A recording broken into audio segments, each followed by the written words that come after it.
Good evening. I'm Ed Gargis alongside my very good friend Kevin Bishop, getting ready to watch some high school football live on YHC TV. We're broadcasting again this evening from Charles Bland Stadium here in Dexter as the Dexter Bearcats are hosting the Malden Green Wave, and that is a singular, not plural, Kevin. I'll say it Green Waves all night long, but Green Wave on senior night, as this is the last regular season game of the year for both teams. Obviously here in Dexter it's the home team, but quite a few seniors this year, and that's been a little uncommon in the last 3-4 years to have such a large number of seniors on the team. So just because a little bit about Coach Gotra, he's building a program. He'll have, if all the juniors return, he'll have even more seniors next year. But they got a formidable test. Malden Green Wave, have put together just a remarkable season. The second week of the year, they had a disappointing loss to the Caruthersville Tigers, who we have learned is about the most balanced they have ever been. An extremely good football team this year. But Malden, they shook it off, and they have done very well against all their opponents since. They come in here tonight at 7-1, and so Dexter Bearcats at 4-4 after going 4-1 in the first 5 games. Met some pretty formidable competition. That Caruthersville team came in, in week 6, and then we went down to Kennett. We got the broadcast from there, struggled a bit. Kennett put together one of their best defensive games of the year, and my buddies after the game from down there were telling me that's probably the best they've seen their offense that game. So I've Kennett heard that too. Was well prepared for Dexter that night, and I believe it was Fair was in town and stuff, so they were excited about that game, and they did very well that evening. And then last week up at Park Hills, they got off to a big start, or early start, a 3-touchdown lead early in the game, and undefeated Park Hills, ranked I think number 3 or 6, top 10 in the state, maybe top 5. I apologize, I should have known that. But what I was surprised or happy to see, not surprised, but happy to see is that the Dexter offense finally got some things going. Obviously came up on the short end of the stick, 36-20 by the end of the game, and the last score was against their second string. But the first half stats, Kevin, up there, if you had looked at just the paper and didn't look at the score, you could have made a regular. You probably would have guessed Dexter was ahead 14-6 instead of down 20-0 or 22-0. Dexter's going to receive the kick. Here's D Triplet, the kick and it bounced it right off a Dexter player. Never saw it coming. And Malden got to recover it at the 50-yard line. So again, D Triplet, I say that, but a Dexter Bearcat came up with the ball. But let's see. It looks like they're facing south. Okay, they do signal Dexter, but D Triplet. Come up with that. He kicked it low, and it bounced right off the chest of a Dexter Bearcat, and he wasn't even looking for it. No. He was getting ready to set it up and start building the wedge. And apparently the Malden Green Wave personnel were not able to police it up either, and number 56, Braston Foster, got in on that. And here's that anxious Green Wave defense. And offside, so it'll be 1st and 5 now from the Green Wave 45 for the Dexter Bearcats. But either way, 7-1 Dexter or Malden coming into Dexter 4-4, and Dexter has fallen to number 4 in the district, about a 1.5 or more behind 3rd place Salem. And we've got another flag. It looks like it's going to go against Malden as well. So first down for the Bearcats without even hiking the ball on 2 consecutive plays. But and then Dexter needs a good showing tonight as they're about a 1.5 ahead of 5th place St. Genevieve. And St. Genevieve, they don't have as tough of a task as far as the record goes on their opponent tonight, but I forget exactly who it is. Salem has a winless or a 1-win team that they're playing tonight. And good tackle there by the Green Wave as Caleb Hoggard really got nowhere, maybe a yard, 2 yards on the play to bring up 2nd and 8. But so a lot at stake here for the Bearcats. Possibility of falling to 5th place, and that means next week we would travel to St. Genevieve, where Whereas if we can secure fourth place, it'll be the first time under the current playoff system that Dexter will host a district game. Yeah. Sindel, pistol. Again, hands off to Hoggard. He gets outside, gets to the 30, run out of bounds at the 30-yard line. Close to a first down. We'll see where the spot is. So he needs to be on the north side of the 30 to be considered, and it looks like they're going to spot it right on the 30. Thought they might measure that, Well, but you're right. I think the sticks. They are going to measure it now. I see the far side judge here, or the near side judge, signaling, and there's the signal from the referee asking for the measurement, as they did spot that ball on the north side of the 30. It'll be close either way. Yeah. Either way.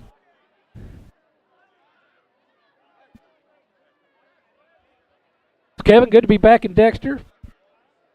It was is. a long trip to Park Hills last week. Yeah. Rob Mayer was not able to make that trip, so I wound up doing the radio broadcast with Jason Comfort. And a little bit different. It is a little different. Jason does an extremely good job of building the picture where, you know, we got a good friend here, the cameraman, does that for us. Yeah.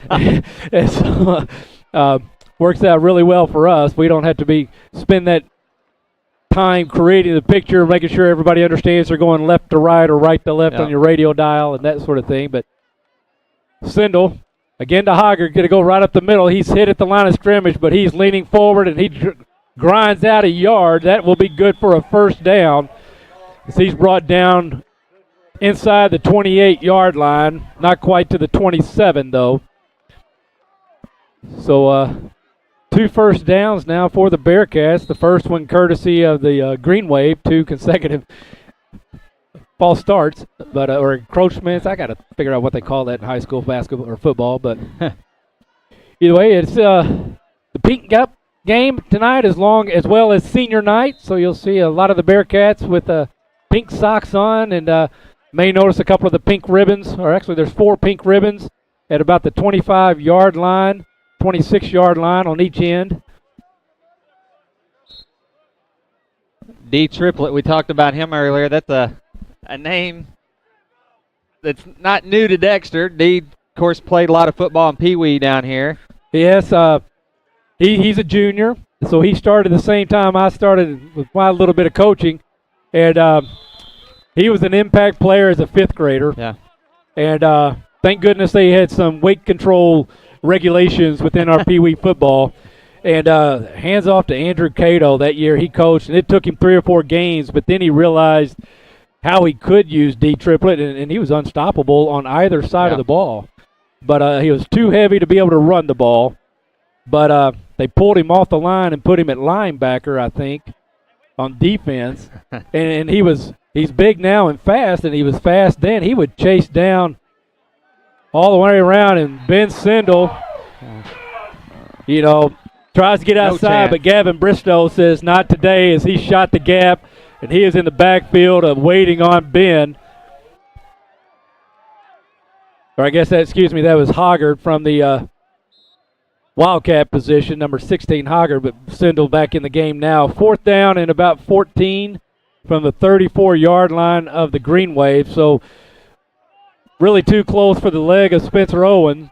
Yeah, because he can boot it, and you're good field position here. I mean, if you don't get it, Malden still got the long field. Just get something. Hey, there's a chance, but Ernesto just couldn't break free. Great coverage there by Drew Ryan, number 11, the senior D-back.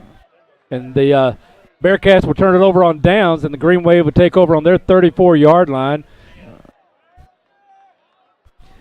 Green Wave are quarterbacked and led by senior Mason Brown. His older brother quarterbacked a couple of years also, the last 2 years, I think. So Nan Brown, their mama, and Jason, their daddy, great people, and I know they're very proud of their sons. Yeah.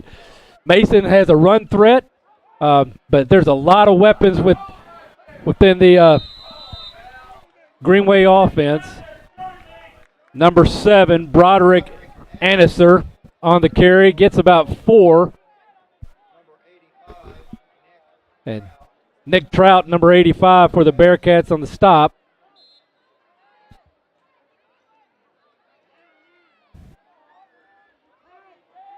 And Trey Stevenson's their starting back. He has the ball now, number 28. And I remember he's a senior this year, but playing in the JV game against him our first year as a freshman. When we were freshmen, he was a sophomore.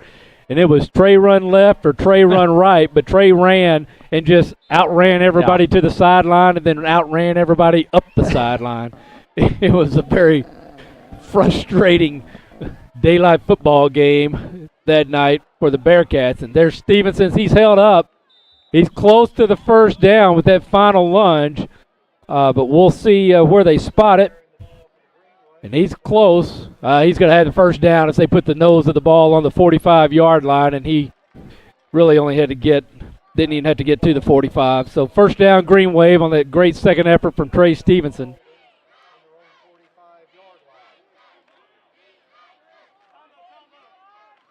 Again, Stevenson faked this time. Mason Brown wrapped up well in the open field tackle there. Brown looked like he was waiting for maybe a block, but he had a good lane there. I think had he just stayed with the cut he made, he picks up 3 or 4 more yards. But yes, I believe that was Jet Featherston and Nate Gargis in on that tackle.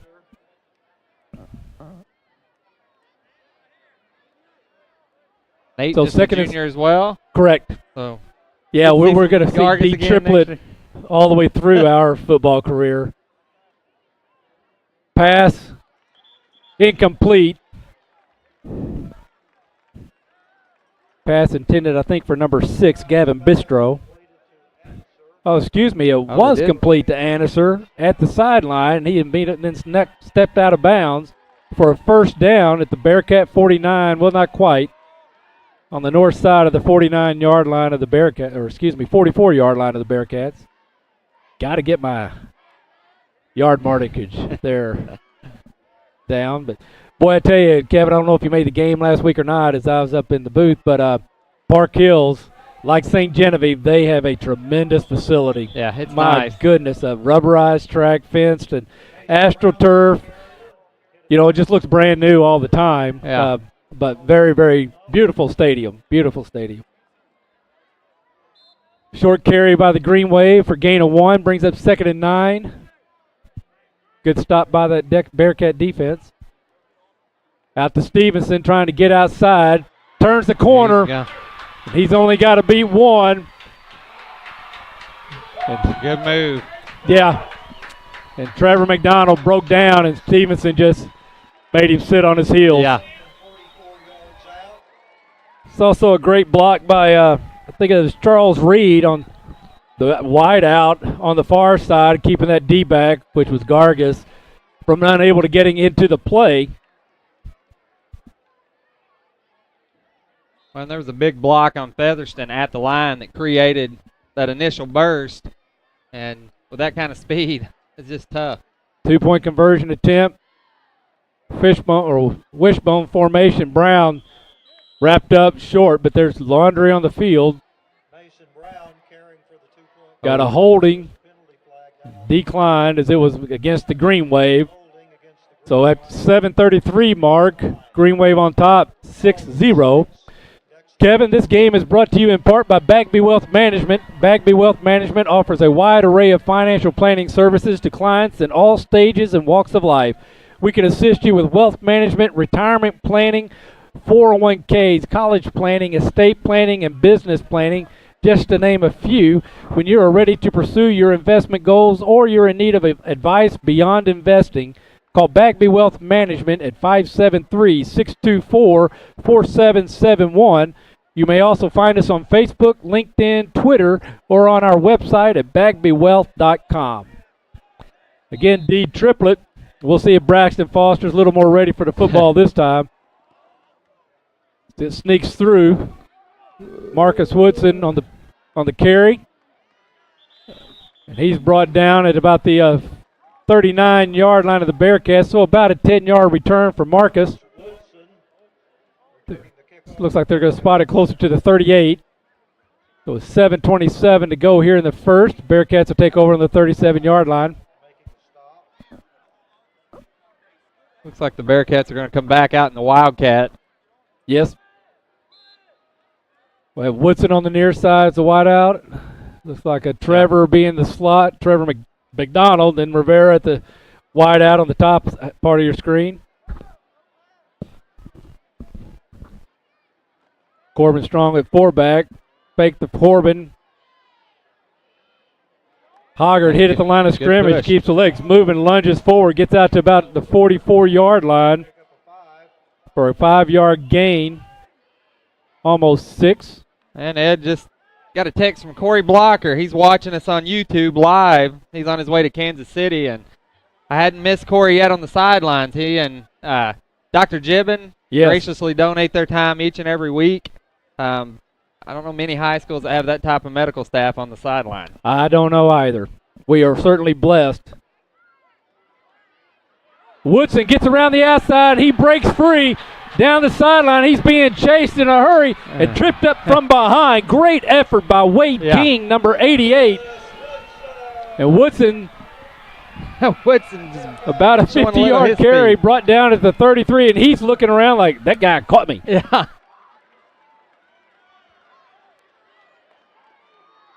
Bearcats going to be spotted first and goal at their 5-yard line.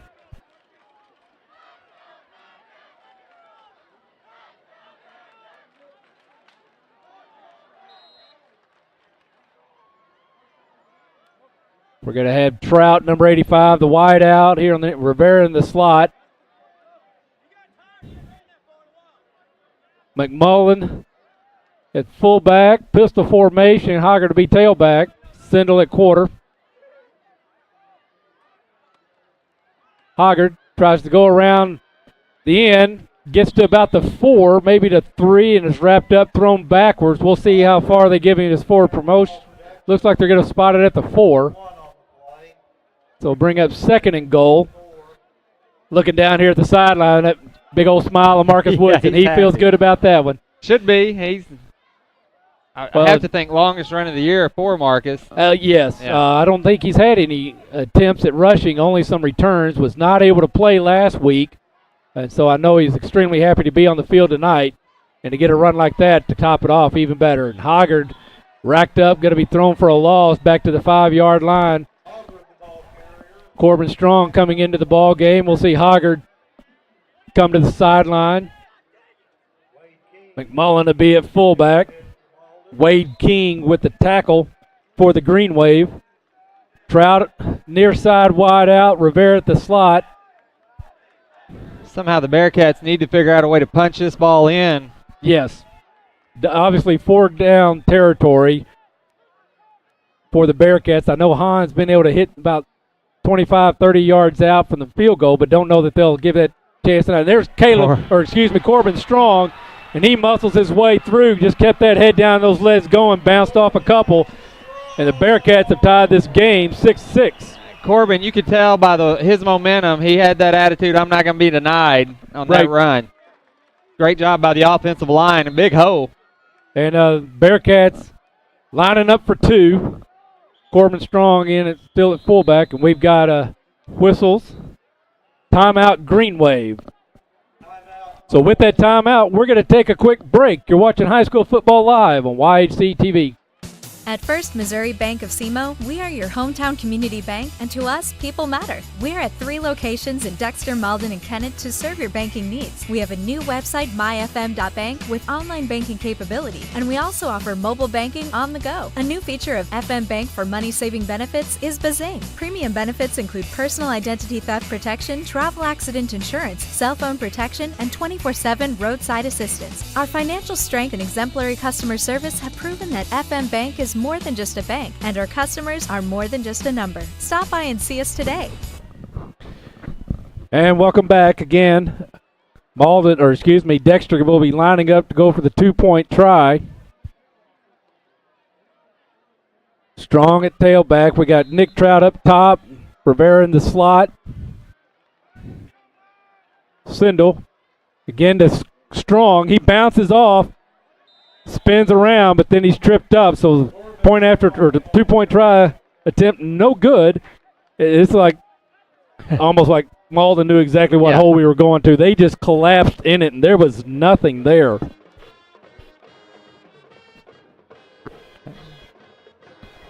But again, Dexter on the board, 4:59 to go here in the ball game.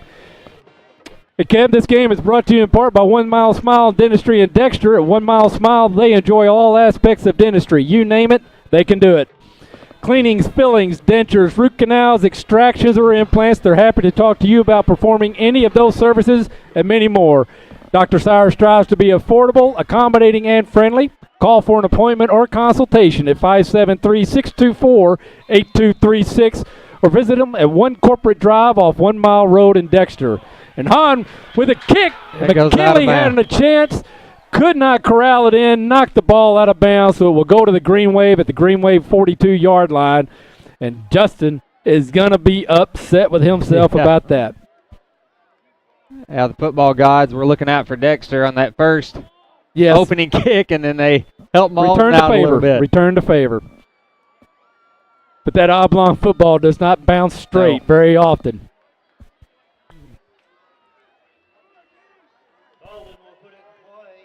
So the Green Wave will take over on their 44-yard line. 4:53 to go in the ball game.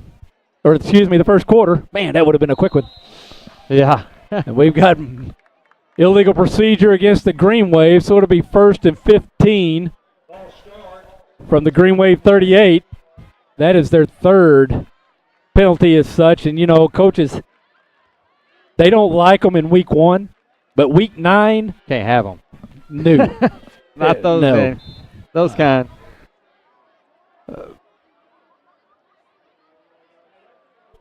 And they didn't spot it. Some are saying they only moved it 4 yards, not 5. Brown in the air. A little high for Ty Miller. So incomplete pass.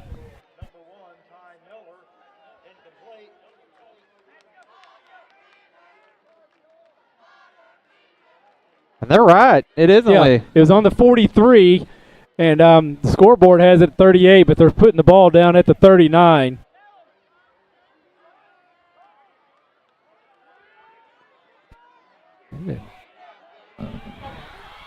Anniser turns around, nothing doing, and then he is leveled by Bo McMullen. Yeah, Bo McMullen made him pay for that one. A 6-yard gain to make it going to be 3rd and about 9. As Anniser saw nothing coming to the near side, reverse direction, was able to get around one end, but wrapped up and then just knocked out cold, figuratively speaking. And Bo's excited about that, and any high school kid would be.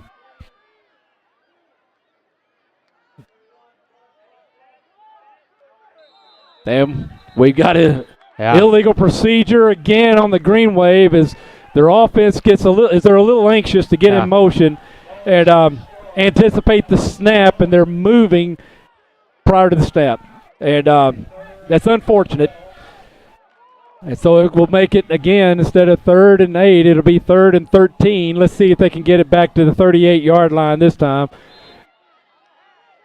They set it on the 40. So 3rd and 12, I guess. So it was 3rd and 7. Showing screen, the Green Wave. Brown across the middle to Anniser. Trout trips him up. Then he brought down by Bo McMullen.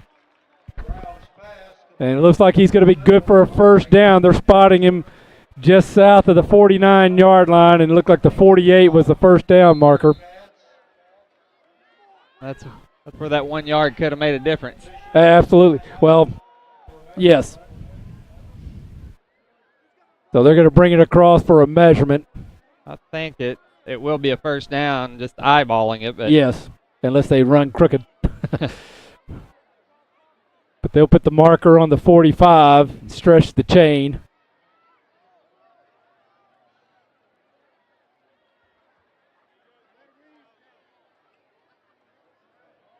First down, Green Wave.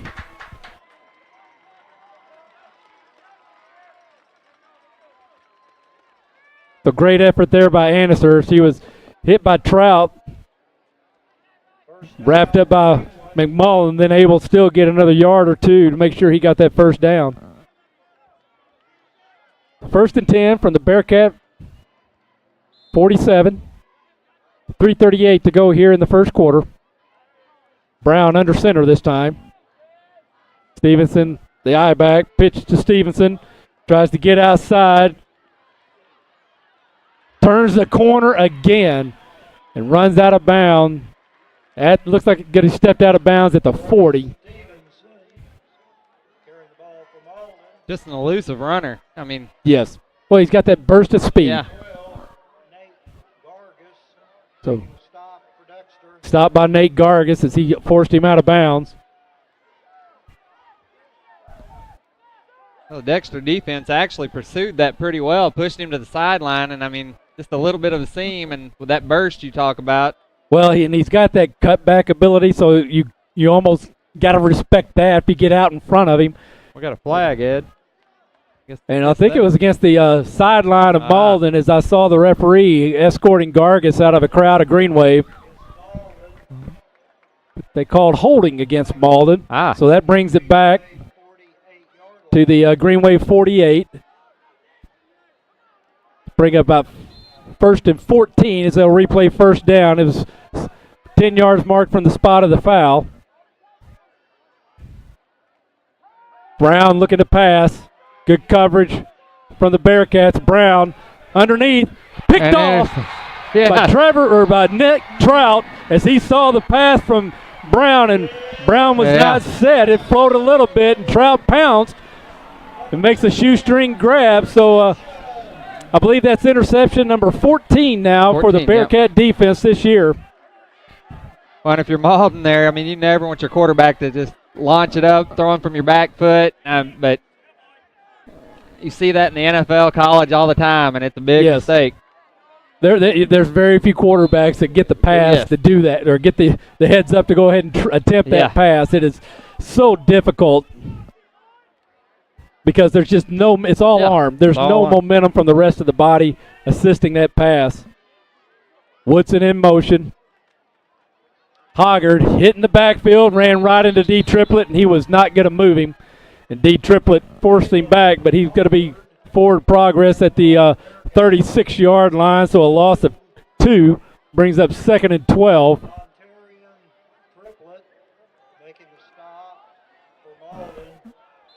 Sounds like we got Mr. Greg Mathis stepping in for his son Aaron tonight down on the PA. Aaron was here for senior night, but I guess had to leave. In their business, he might have got a call. So they have. Daddy said, Aaron, I trump you. Hoggard again on the keeper. Breaks around the end. Good tackle there. Oh, who was that? Good golly. Number 7, Anderson. From the outside linebacker position, but a gain of about 5. Brings up 3rd and 8. 3rd and 7 from the 40.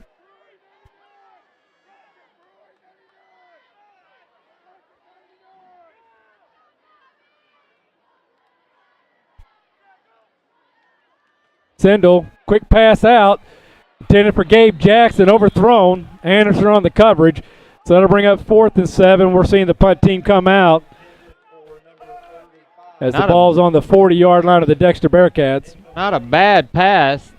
I mean, a yard or 2 long, but yeah, it's difficult to say.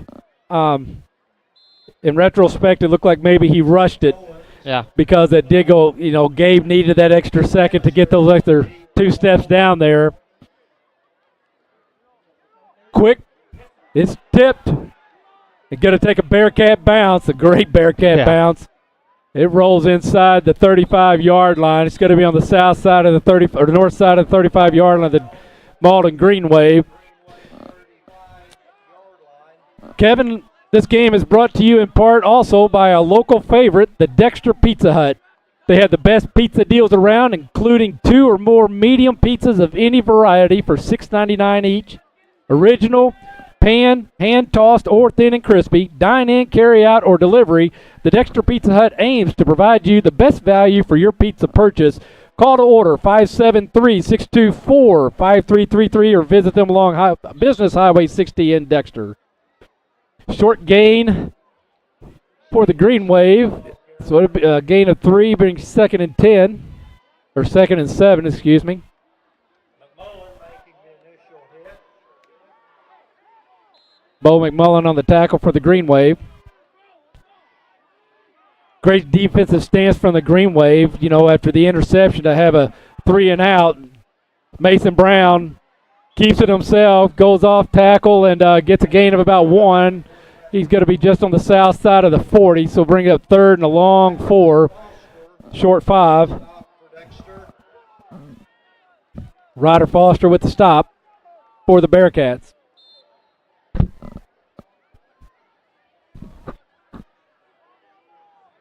Malden will actually be traveling to town tomorrow as there's a Pee Wee football all-star game. Going to play jamboree style. Brown again puts it up in the air.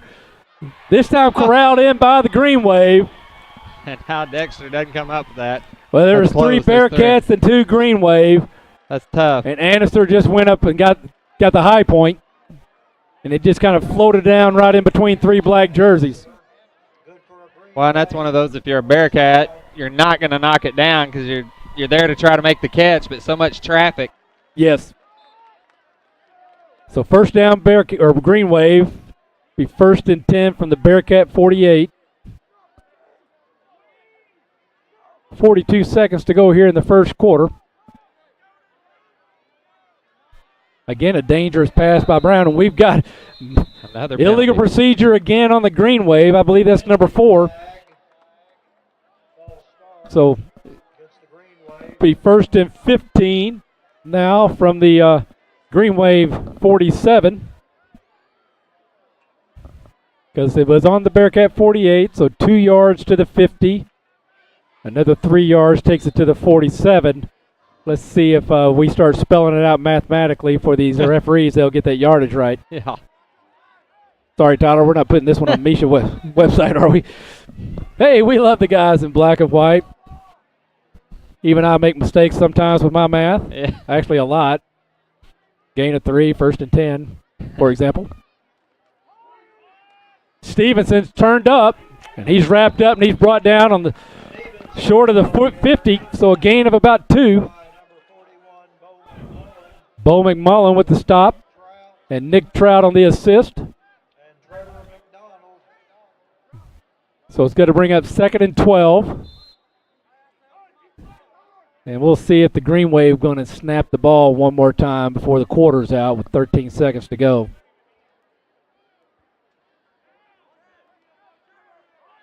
They do. Brown rolls to his left, looking to the flat. He goes deep. Annister's open.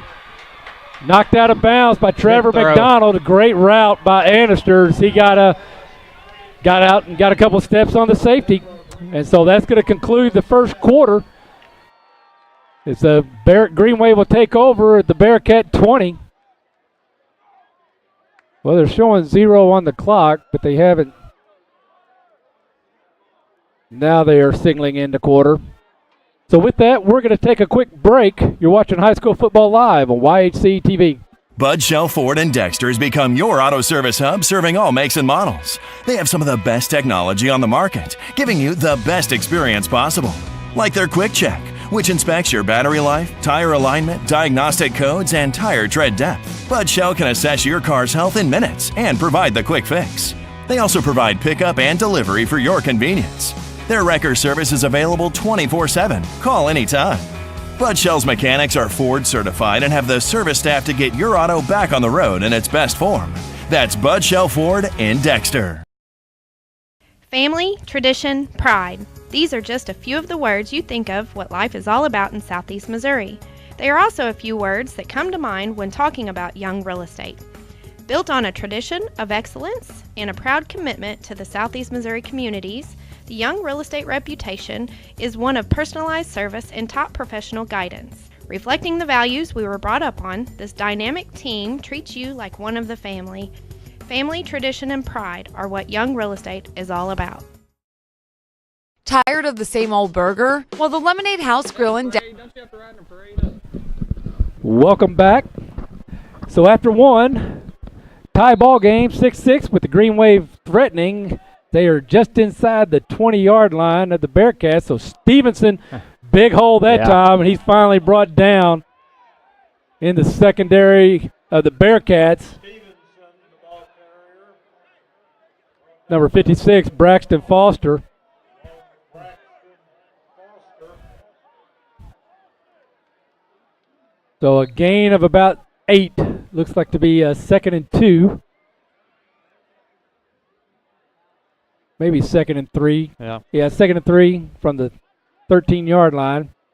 This time to Anniser. He's wrapped up at the line of scrimmage and rolled down for a loss. They may give him the line of scrimmage as his forward progress for no gain. Hit the line of scrimmage by Christian Garber. But Christian Yarber on the tackle.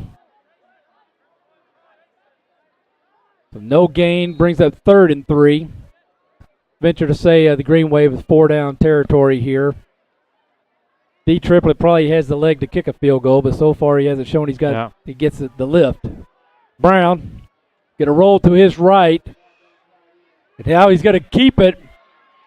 And he takes Good a tackle. hard hit, rolled out of bounds by Nick Trout. Good for the first down, though, as he crosses the 10. So it'll be 1st and goal from the 10-yard line of the Dexter Bearcats.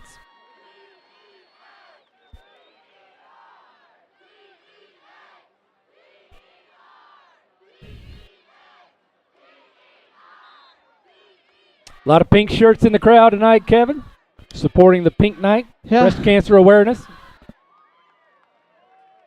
That's a cause Dexter's done a really good job of getting behind. So have several other communities in the county. Stevenson with the ball, wrapped up and brought down by Bo McMullen at the line of scrimmage for virtually no gain. Just dawned on me, too, to look at the Bearcat, and his tongue and his eyes are not red tonight. They're pink as well. Yep. So brings up really okay, they're going to give him a yard, call it 2nd and 8, as they were saying it was 1st and goal from the 9.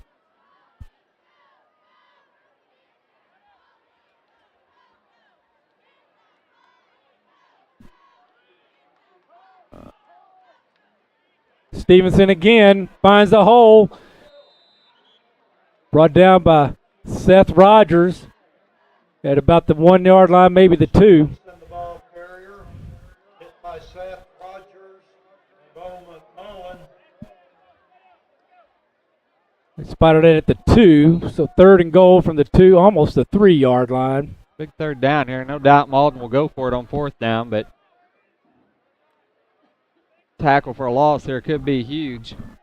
Pitcher say it's going to be a handoff because he only gave a play to the 3 backs. Stevenson grinds from the wishbone, and he grinds it into the end zone for another touchdown. And, that's one of those plays where all the linemen are going to do the exact same thing. Yep, blow off the ball. And the quarterback's just going to say, okay, which one of you guys is going to get the ball? And so, and then that tells the other 2 backs what they're supposed to do. Yeah. So, good, well executed by the Green Wave for their 2nd touchdown with 9:28 to go here in the first half.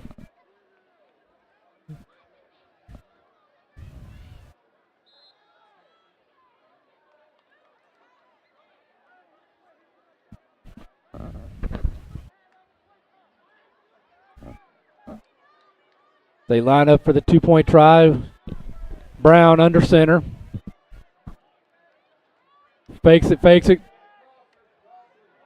And he is brought down from behind as they fake the sack by Corbin Strong as they try to sell the wishbone again. And Brown did a good job of putting the ball on his hip, but the secondary of the Bearcats did not have allow a receiver to be open.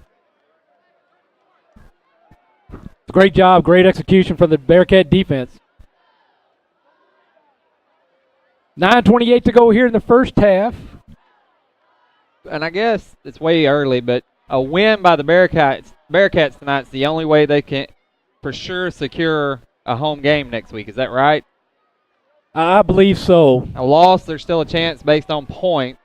But Well, yeah. I know it gets confusing, but Actually, though, I don't even think with a loss there's. Well, if they lose and St. Genevieve loses, then they would stay in fourth. Okay. So, but a loss by St. Genevieve or a win by us guarantees us, I would say guarantees, not that I probably shouldn't, but pretty well assures we'll be top 4. Return by Landon Henson for about 6 yards as he gets out to the Bearcat 36-yard line.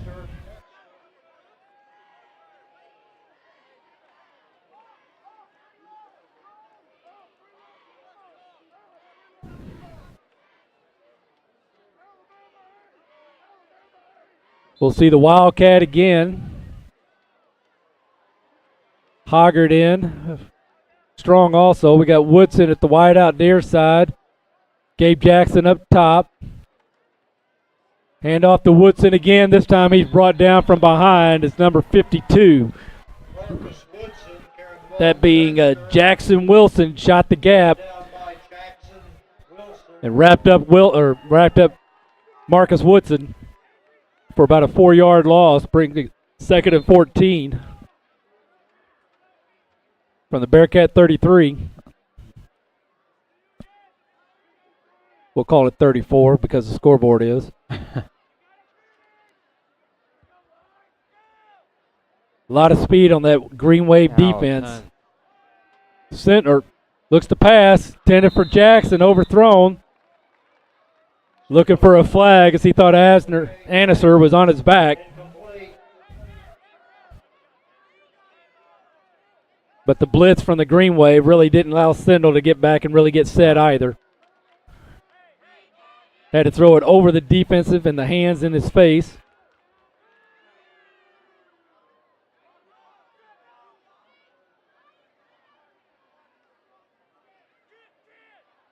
Got trips on the right. Jackson wide out. McDonald and Rivera. And now we got a flag. It'll have to be movement against Dexter. Illegal procedure, so that'll back it up. Brings up, instead of 3rd and 13, make it 3rd and 18 from the Bearcat 29.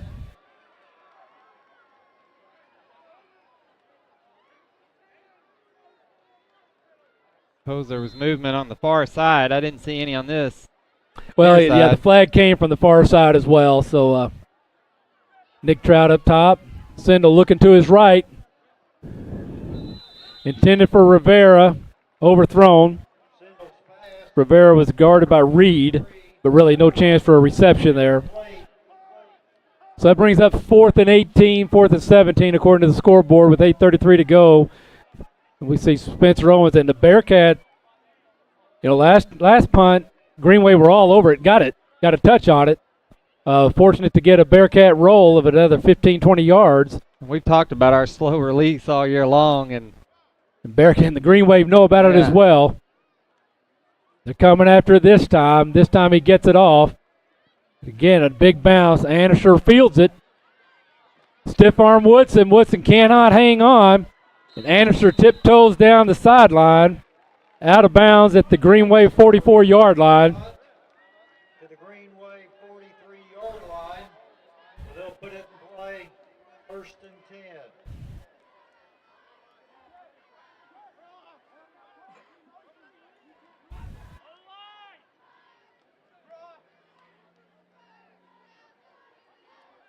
Well, this Dexter defense has played well all year long, so they need a big stand right here. Yes. As Malden will get the ball at the half. Right, and to go in with 1 score difference, not saying it's halftime yet, but they don't need to get down two scores. Brown keeps this time as he couldn't find an open receiver. Looks to go out of bounds, turns it back into a wall of Green Wave, and he's driven back 4 yards by Spencer Owen, Braxton Foster, Jet Featherston, and Bo McMullen. But they're going to give him his forward progress to the 50-yard line.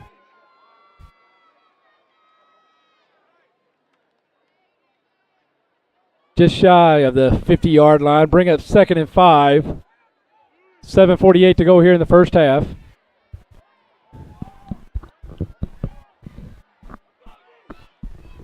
Hand off to the fullback this time, number 20. Malcolm McBride, and he grinds forward for about 3, so brings up 3rd and 2. Malcolm McBride, the ball carrier. Jet Featherston. Featherston on the stop for the Bearcats.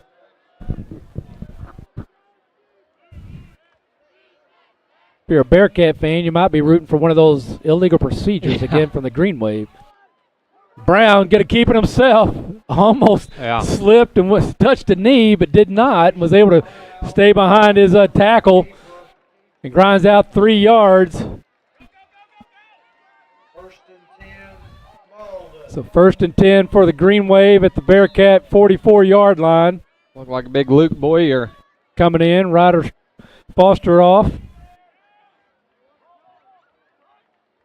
Brown hands off again to Stevens. He hits his own guy, then he's wrapped up behind the line of scrimmage by McMullen and Foster. So a loss of about a yard.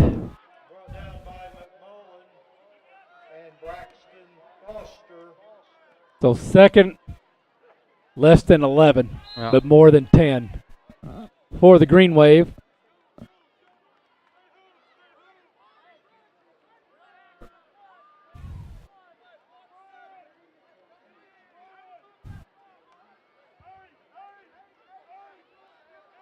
Annister and Caruso.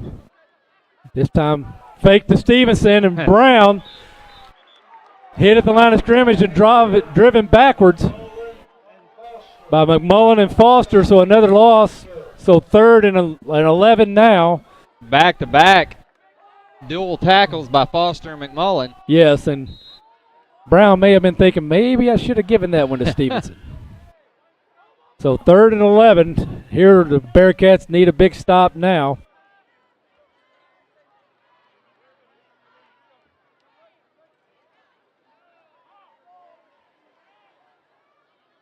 Brown from the shotgun, looks to his right, or his left, excuse me. He wrapped up, and he's going to be tackled at the 40. Yeah. Great defense there, open field tackle by Braxton Foster as Brown tried to pump and evade, and Braxton Foster saw nothing up, and so a loss of 14 yards on the play will bring up 4th and 25. And the Mr. senior Mathis is a little more lively from the press box than the younger. And we see D. Triplett back to punt. And Trevor McDonald back to return for the Bearcats.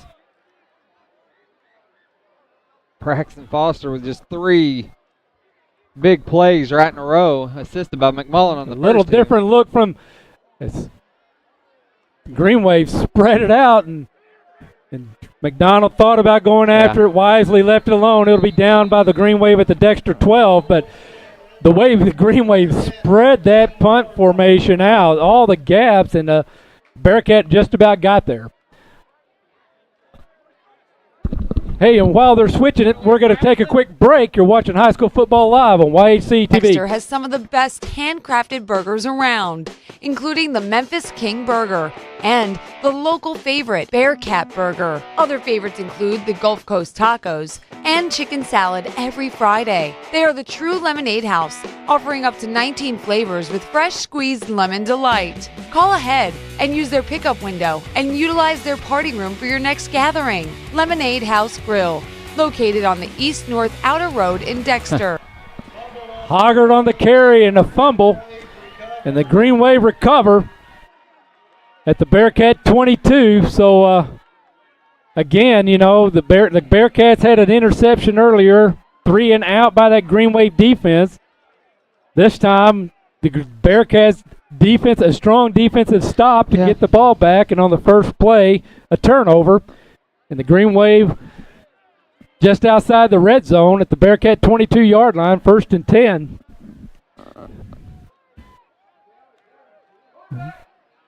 Brown, kind of a botched play there. Yeah.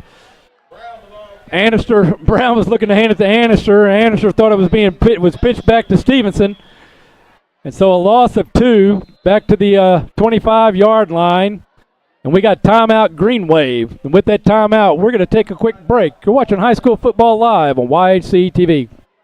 Well, I love it. I know, right? I saw it and I was just like, oh, I have to have it. Is it suede? Suede. Love suede. State Farm knows that for every one of those moments, there's one of these. Well, I love it. I know, right? I saw it and I was like, have to have it. Is it suede? It's suede.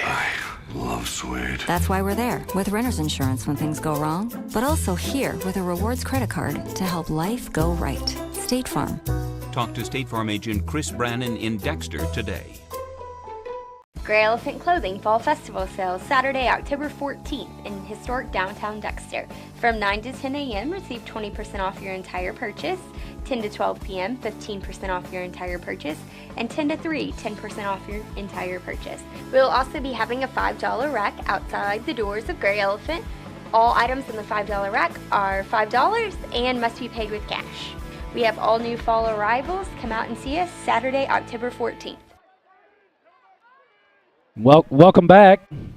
2nd and 12. Brown fakes it this time, gets around the outside. And he's tackled by Featherston inside the 15-yard line, tackled at about the 14. Brings up 3rd and short, about 3rd and 2.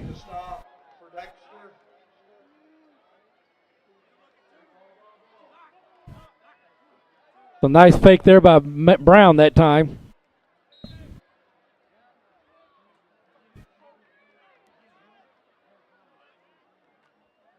Brown keeps it again, almost loses it. Gets inside the 10. He's brought down by Bo McMullen at the at the 9-yard line. That was Jet Featherston on the tackle. Well, and it's easy to pick apart, but big hold by Malden. D Triplet just hugged Boyer and threw him to the ground. Yeah. No hands inside. I mean, it was easy to see from here. He had him hooked up, but no call. Hand off to Stevenson. Breaks the tackle on. Gets past Rogers, then gets past McDonald's for another touchdown. So 3:18 to go here in the half.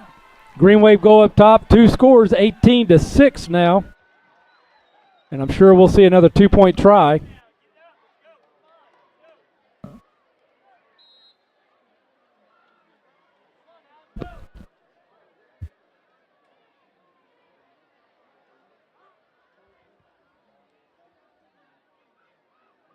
Brown under center, wishbone formation.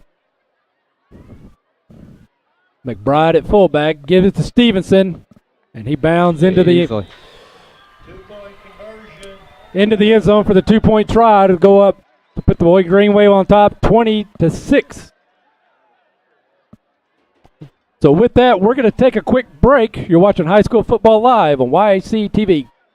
Introducing Hut Rewards from Pizza Hut. Finally, a rewards program that gives you points toward free pizza with every dollar you spend online. And get unlimited double rewards through October 1st. Don't settle for a piece of the pie. Join Hut Rewards today and earn free pizza faster. That's why no one out-pizzas the Hut.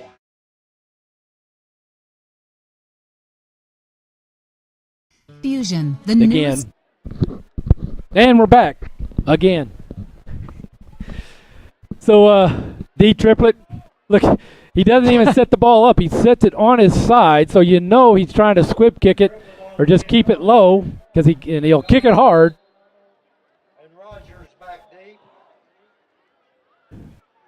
Landon Henson again, the up back, and he's brought down after about a 5-yard gain by number 3, Reed, who just ran right through the coverage.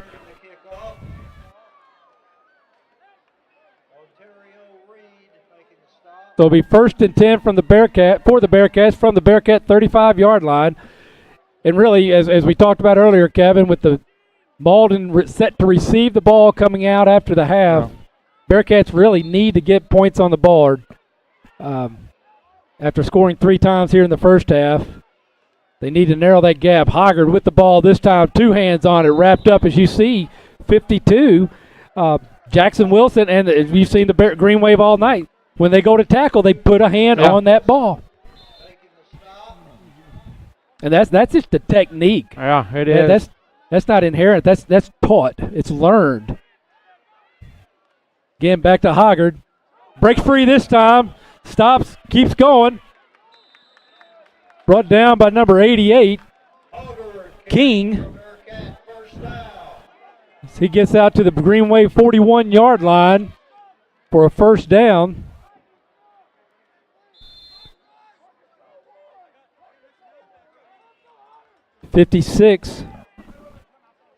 Slavings grabbed him by the jersey and held him up just enough, and now Corbin Strong breaks through the line. He's wrapped up by King, grinds out, gets to almost the 35-yard line, inside the 36, so a gain of 5, almost 6 yards for Corbin Strong. And we've got a Bearcat down, Hunter Lawrence. So with that, we're going to take a quick break. You're watching High School Football Live on YHC TV. Fusion, the newest name in in-home care, providing assistance with any activity of daily living in the comfort and safety of your own home, including personal care, homemaker services, respite services, professional nurse visits, medication setup, and diabetic nail care. If you or someone you know is in need of care in their own home so they can remain there independently, then call us today. We serve New Madrid, Dunklin, and Stoddard counties. Fusion in-home care, building our family with yours. My name is Dustin Mayer. I operate Mayer Law Office, which is a full-service law firm located in Dexter, Missouri. I practice personal injury, criminal defense, workers' compensation, family, and other areas of law. As an assistant Missouri Attorney General and assistant prosecuting attorney, I've had the opportunity to try multiple cases in front of juries, and I'm willing to put that experience to work on your behalf. I'm a Southeast Missouri native, and if you hire me, you'll get the big firm experience with the small town touch. Call today for your free consultation. And welcome back. Glad to see Hunter Lawrence coming off the field with some assistance, though, and he's a little, looks like an ankle probably, but Doc Gibbon will take a look at him. They'll get him laid down here on the table.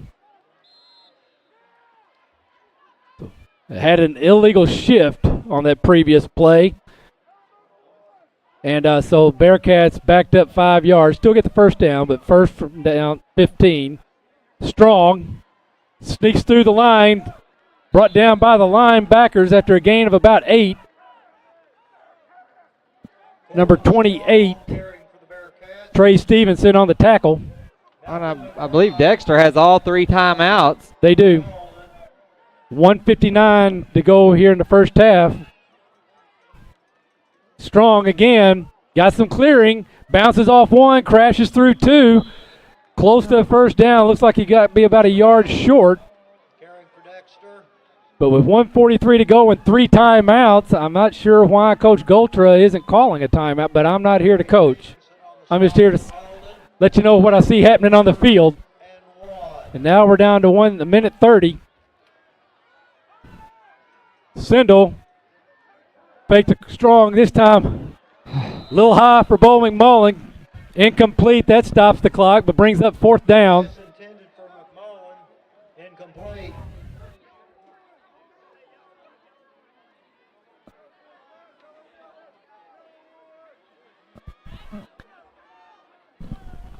The 1:22 to go here in the first half.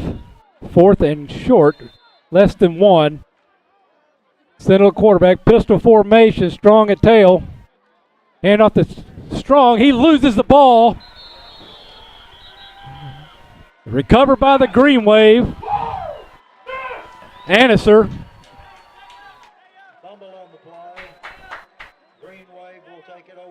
So with 1:18 to go, the Green Wave offense is going to get another stab at this. Well, and I'm willing to think they're not going to come out and just take a couple of knees. Yeah.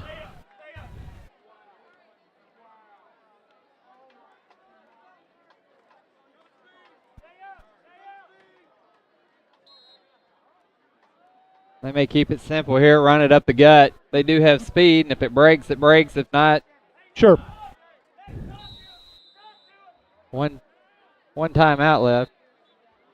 And we just got a timeout, Dexter. With that timeout, we're going to take a quick break. You're watching High School Football Live on YHC TV. Brim Insurance in Dexter has been serving the Stoddard County area since 1986. They specialize in farm, crop, auto, and home insurance, but can assist in other coverages as well. They're located at 202 North Walnut Street with a drive-through window for your convenience. Their agents Norm Robinson and Keith Richard are committed to serving your needs. Stop by or call today, 624-8956. Brim Insurance in Dexter. Exceeding your expectations is what they strive for at Watkins & Sons Funeral Home. They know facing the loss of a loved one is one of the most trying times a person must face. When Earl Watkins founded Watkins & Sons in 1936, his mission was to provide quality, professional service. The family business is in its third generation and continues that mission today. Watkins & Sons Funeral Home, proudly serving the communities of southeast Missouri, with locations in Dexter, Puxico, and Bloomfield. If you're out and about. Hand off to Stevenson. He goes around the end and then cuts back up the middle. Good for about a 15-yard gain. The clock stopped to set the chains. So 1st and 10 for the Green Wave at the Bearcat 48-yard line, 47-yard line. Clock ticks down to a minute. Brown from the shotgun. Fakes the pitch to Stevenson, goes up the middle. Wrapped up by Yarbrough, excuse me. And tackled at about the 37-yard line, right there at the first down marker. As the clock stops again to set the chains. And they're going to have an official timeout for measurement.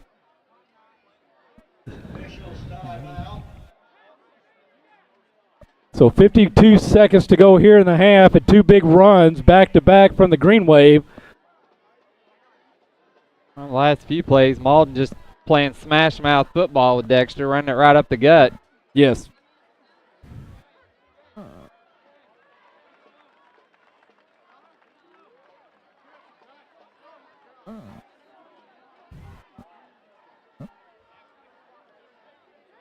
Kevin, I'm wrong. D. Triplett's a senior.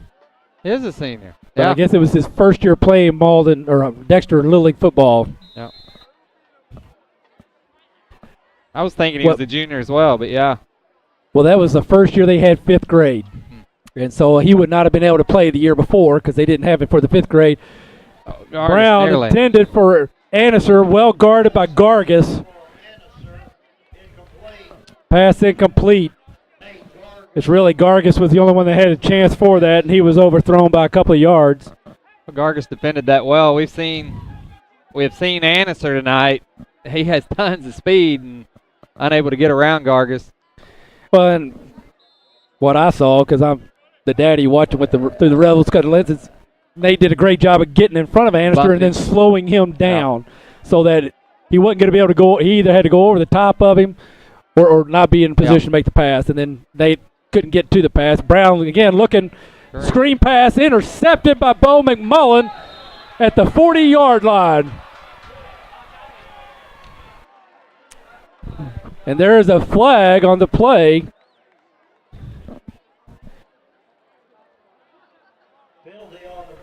Personal foul, roughing the passer against the Bearcats. So the interception will not stand, and it'll be a 15-yard penalty against the Bearcats, which will be good for a first down at the 20-yard line, or about the 20-yard line. They're going to spot at the 22. So with 34 seconds to go, instead of a Bearcat ball, it's still a Green Wave ball. I've always thought that was a tough call to make because on the screen pass, I mean, the defensive line's got full force. It's hard to slow down a lot of times. Yes. The quarterback's just got to know he's going to take a hit, but. Well, and it's a judgment call, too. Yeah. Oh, little option play back.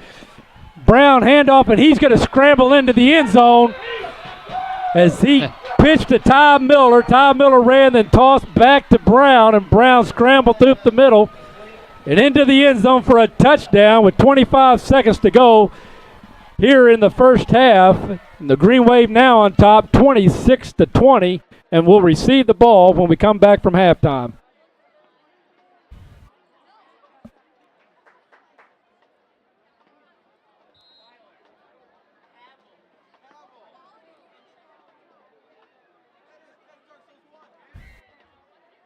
Wishbone again. Hand it to Trey Stevenson.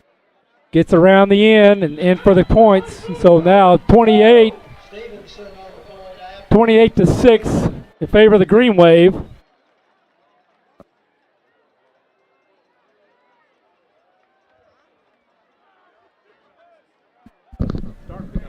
Yeah.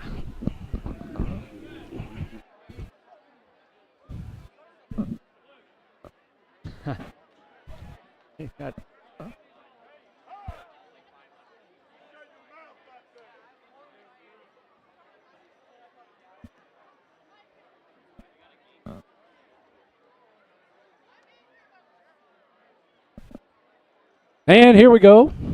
They handing the ball to Triplett. We'll see if, again, he puts it on the side. This time he's going to set it up.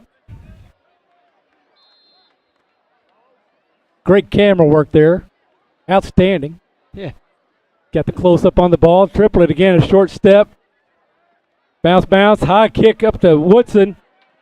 Spins, gets around one, wrapped up by two. Uplifted and brought down but the 30, but he's going to get credit for his forward progression north or just south of the 35-yard line. So with 19 seconds to go, Bearcats will take over on their 36-yard line. About a 6-yard return for Marcus Woodson.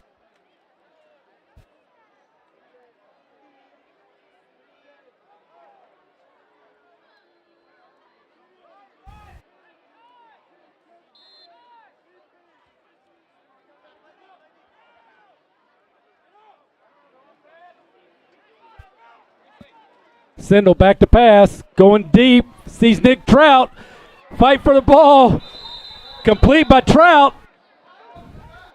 As Trout comes with the ball, good defense by Ty Miller, but Nick Trout with the completion. And we've got timeout Dexter with 12 seconds to go.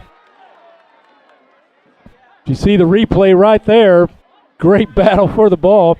But with that timeout, we're going to take a quick break. You're watching High School Football Live on YHC TV. If you're out and about in a big hurry and you're looking for a place to get gas, don't worry. The most complete convenience store has everything for you, like pork steak and 99-cent barbecue.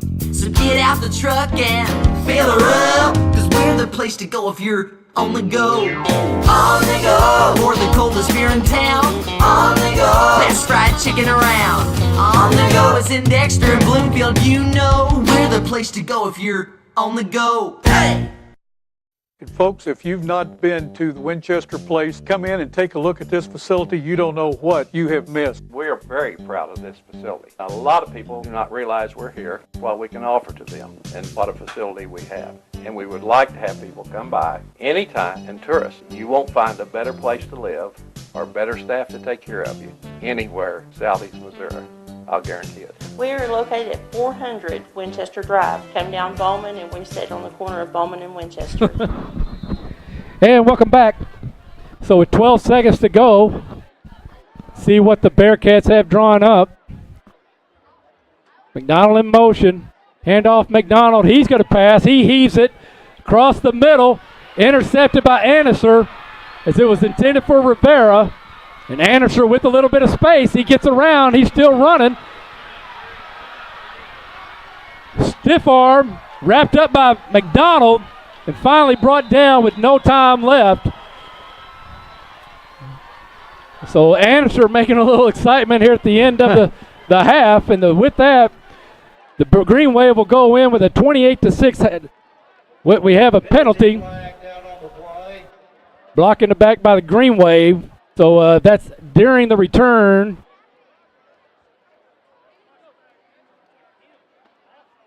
Illegal block in the back. Decline. It's halftime. So the penalty was declined, which means it's halftime. But before we take a break, we want to announce Barbara Strickland is the winner of the Gray Elephant Clothing 30% off certificate. Congratulations again, Barbara Strickland. You can redeem your certificate at Gray Elephant Clothing downtown at 25 East Stoddard. Again, Barbara, congratulations. And with that, we're going to take a break. We'll be back with some halftime stats. Why is Vision Source Dexter Family Eye Care different? Our office is doctor-owned, and we view our patients as part of our family. Whether it is the latest in fashion eyewear, the newest contact lenses, or total eye health care, we have one simple vision: to help people see. Using the latest technology, our Vision Source doctors can prescribe the most accurate eyewear, contact lens, and detect early stages of diabetes, heart disease, and hypertension. Experience the most caring and personalized eye care in the area and visit us at Dexter Family Eye Care. At Ag Explore, we're farmers too. So we know that farming's never been a 9-to-5 job. Just like the farmer, we work overtime to bring you whatever it takes. Solutions like InZone help you retain 47% more nitrogen, with an overall average increase of 12 bushels per acre. Imagine what InZone can do for you. Ag Explore. This home has been newly renovated.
We want to announce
This home has been newly renovated. 3-bedroom, 2-bath home, close to all Dexter public schools, sits on a corner lot. Vaulted ceilings with wood beams, natural hardwood flooring, and the living room with plenty of natural light are the first features you will notice. There are several major updates, including vinyl siding, new shingles, exterior doors, interior doors, and fresh paint throughout the home. This craftsman-style home was built in 1914. This home is loaded with personality and charm. There is original woodwork and hardwood flooring. The baseboards are 1 foot tall. There are coffered ceilings, stained glass windows, and tall ceilings. The master is more of a retreat than a suite. It's all tile with a private bath, walk-in closet, and a gas log see-through fireplace. Upstairs you will find beautiful windows in the office area and a large living room, bedroom, and a 3/4 bath. This beautiful 4-bedroom brick home has over 3,100 square feet and is conveniently located next to Dexter Public Schools. It features an open floor plan with French doors in the dining room that open up to a bright and cheerful sunroom. The living room is home to a warm and cozy fireplace, and the full basement has a huge family room, making this a great home for entertaining family and friends. The laundry room is located on the main level and has a convenient built-in folding table. A 2-car garage and a circle drive make this home even more desirable, and let's not forget the 20 by 30 shop building. This is the house to make your home. Don't miss out on this one. Call LaDon Barnes. Sticks and bricks are the only things not touched in this totally remodeled 1.5-story Cape Cod style home on 2.34 acres. 4 bedrooms, 2 baths. The seller took this home down to the studs and remodeled from the inside, and it is gorgeous. Marble and hand-scraped engineered hardwood flooring, granite countertops in the kitchen and bath, patio doors lead to a 12 by 15 deck. Upstairs are 2 more bedrooms with double closets and window seats, a full bath, and a media room. A half basement houses mechanics of the home as well as a place for storage. Outside, the views are amazing, with Bradford pears lining the driveway, pecan trees, large oaks, and a 30 by 24 Morton building. Call or text Leslie Kyle today to schedule your tour of this great home. You will say touchdown when you see this great property. The gorgeous yard is 167 by 260 feet in size and showcases this neat home with a park view. This brick home has 1,486 square feet of living area, central heat and air, spacious kitchen with all appliances, crown molding, and recessed lighting. The fantastic deck offers a great view of the backyard and the adorable 16 by 20 outbuilding. You will score points with your family when you choose this awesome home. Are these things on your checklist for your dream home? Brick construction, fireplace, awesome kitchen with tons of cabinets and counter space, 3 bedrooms, screen patio, deck, 2-car garage, spacious backyard with wood privacy fence. Well, if you checked all these, then this could be your next home. There are lots of other extras too. A workstation in the kitchen, built-ins in the living room, and that screen patio is an oasis for sure, and a great place to begin or end your day. Built to fit a large family, this home offers several bedrooms or extra rooms that could be used for hobby or office space. This home has a formal living room with a beautiful brick fireplace and a large den just off the kitchen. This den was an addition along with a basement in 1995. The exterior of the home has beautiful curb appeal and sits on suburban oasis. Is that what you're looking for? Privacy on 2.99 serene hidden acres, only 1 minute from Business 60. Enjoy the sounds of silence on the covered back deck of this home. The surroundings of the home boast with mature landscaping, a pool, a partially fenced yard, and 2 outbuildings for storage. This large 2-story has an open floor plan on the main level, and all bedrooms are located upstairs. Just up the stairs from the master bedroom, you'll find a private full bath, a special makeup vanity, and an oversized walk-in closet. The large kitchen has an abundance of cabinets, a pantry, and all appliances stay, including the washer and dryer. Search no more. This is the home you deserve. This home certainly checks all the boxes on your list of must-haves in a new home. 3 bedrooms with the possibility of a 4th, nearly 1,800 square feet, 2 full bathrooms, walk-in master closet, fenced-in backyard, pool, screened-in patio, 2-car garage, original hardwood floors and trim, large windows, fireplace, big kitchen. Call me, Rachel Strickland, today to tour this immaculate home. This home boasts 3 generously sized bedrooms with spacious walk-in closets, 2 bathrooms updated with modern colors and well-lit, spacious vanities, and a generous open floor plan. The kitchen in this home lures the chef of the household to chop, saute, and prep with ease with over 30 feet of sprawling countertops, an electric range, built-in hood fan, oak cabinetry, and a pantry. A 30-foot pool beckons you to relax. Call me, Rachel Strickland, to tour this fine home today. A once-in-a-lifetime opportunity. With 20 acres of rolling fields and your own private pond, this charming and versatile property is ideal for a working mini farm, a weekend retreat, or just drinking in the view. The relaxation begins as you turn down the long, gently rolling lane that leads to your homestead. This property includes a 7-room, updated 1885 rustic farmhouse, detached guest home, 2 large steel utility buildings, and a 36 by 60 cattle barn. This property is surrounded by unspoiled rural American countryside, a 20-minute commute to Dexter or 30 minutes to Cape Girardeau. Come take a look at this 2-story colonial style home located on County Road 732 in Dexter. with approximately 13.17 acres. This home has all the southern charm you could ask for, with over 4,000 square feet of living space and a partial finished basement. It has 4 bedrooms, 3 baths, and a setting to die for. It's been remodeled and has an updated kitchen with an island. Master bedroom has an adjoining ensuite, also an attached 2-car garage. Security system has been installed with cameras, and lots of nice landscaping and beautiful flowers in season. A new septic tank and lines have been installed. Large grove of con trees, also a large pond with private or public fishing. Call me, Shirley Carney, to take a tour of this beautiful home. We want to announce Barbara Strickland is the winner of the Gray Elephant Clothing 30. This home has been newly renovated. 3-bedroom, 2-bath home, close to all Dexter public schools, sits on a corner lot. Vaulted ceilings with wood beams, natural hardwood flooring, and the living room with plenty of natural light are the first features you will notice. There are several major updates, including vinyl siding, new shingles, exterior doors, interior doors, and fresh paint throughout the home. This Craftsman-style home was built in 1914.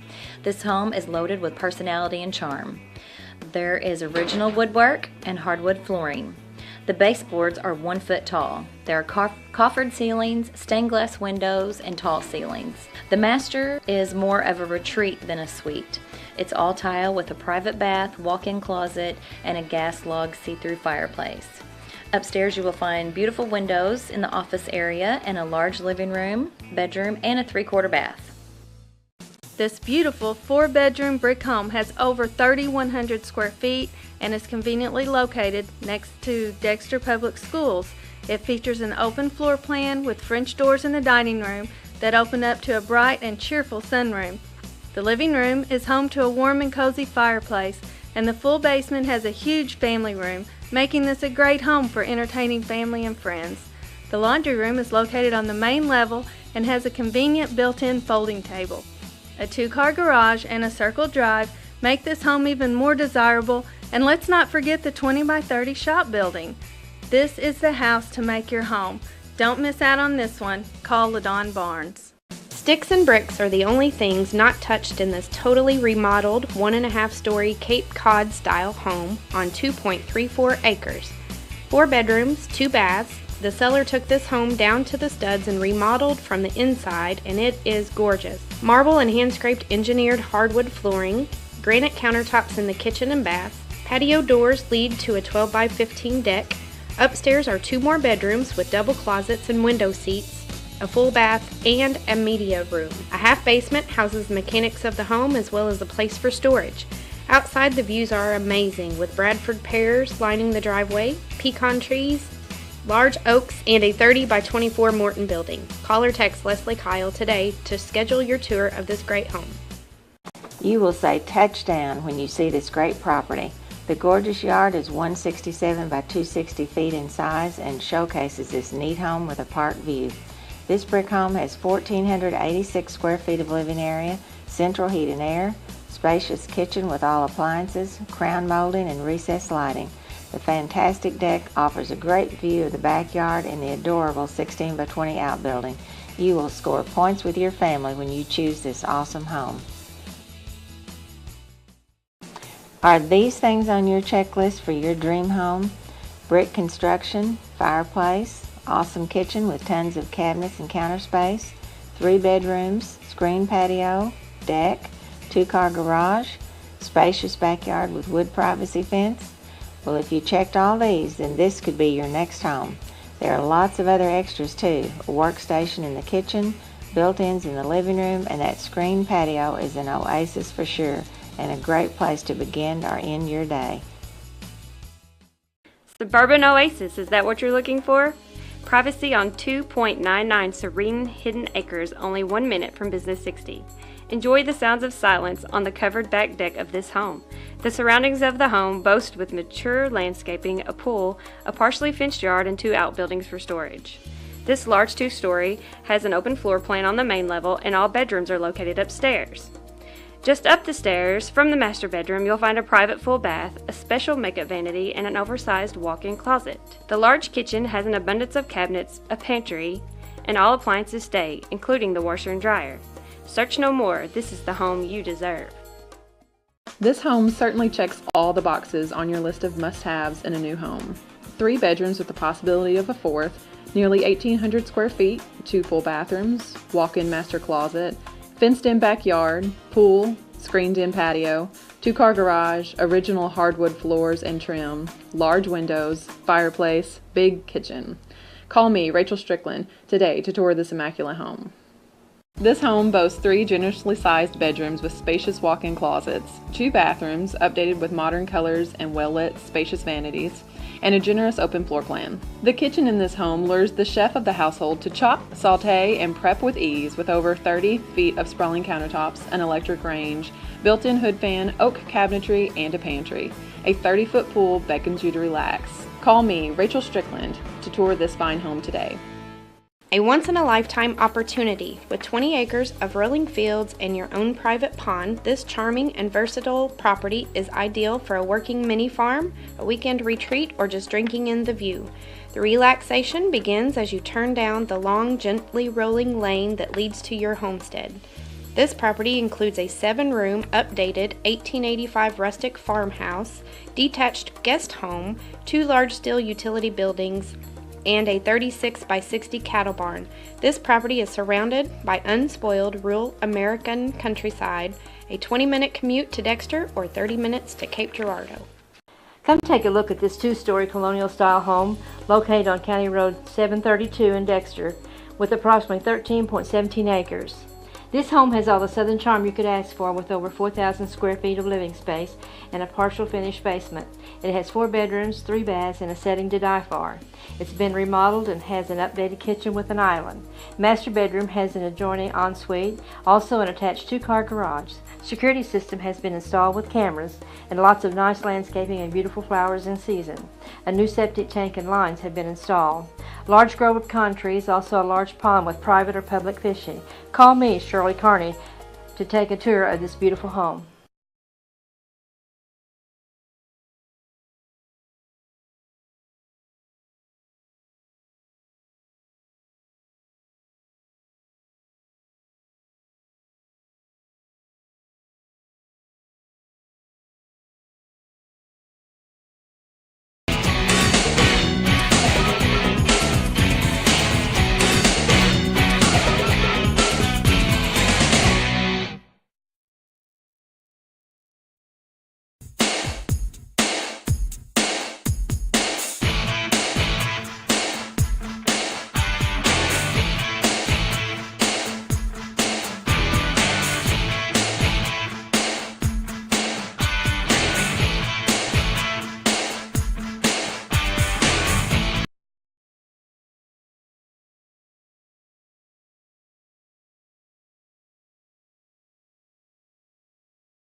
We're ready. All right. Welcome back. Dexter's getting ready to kick the ball as Coach Goltra. Final instructions here to Eric Hahn. So if you're just joining us, Green Wave scored with 25 seconds. Hahn with the kick. Gets it down the side, and that is a live ball. Policed up by number 3. Turns around the corner, outruns a couple of Bearcats, and then will not be denied. He's been wrapped up 3 times, grabbed by Gargas, finally brought down at the 25-yard line. Antonio Reed.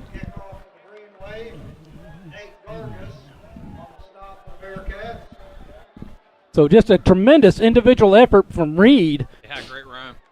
But you see that across the board from these Green Wave. I mean, that's why year in and year out, they're a state contender. They're a quarterfinalist, semifinalist, because that program has developed into where it's an individual effort to make it a great team effort, and every single play counts. And here's Trey Stevenson as he gets free on the first handoff from the 25-yard line. Finally wrapped up, turned around, brought down at the Bearcat 39-yard line. Great run by Trey Stevenson. He's a fun back to watch run. I mean, because he's a big, strong back, but has a touch of speed, makes good cuts. Yes. And I wouldn't be surprised if we don't see him signing with someplace opportunity to play again, on Saturdays next year and a couple years after that. I agree. Brown fakes it to Stevenson, keeps himself, tries to get outside, does. Gain of about 3 for Mason Brown. He brought down by Gabe Jackson. First half stats, Kevin, I'll try to squeeze these in. Again, we know the score 28-6, but when you look at the team stats, Malden led almost in every statistical category, and it may be every statistical category.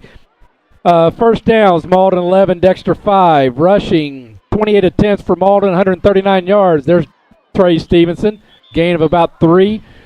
Dexter 19 rushes for 112 yards, but Marcus Woodson had 1 for 50. And so that means there's 18 for 72 yards. So 3rd and 5 from the Dexter 34. Brown again keeps it. He tries to get outside. He's turned upfield by Seth Rogers, and he's tackled for a loss. Will bring up 4th down and 9. Great tackle there by Seth Rogers. Great play. Seth came in, sealed off the end, made Brown turn back upfield, and then Seth after that was with the open field tackle. Didn't wait on the linebackers to do it. So that's going to bring up 4th down, and the punt team's coming in.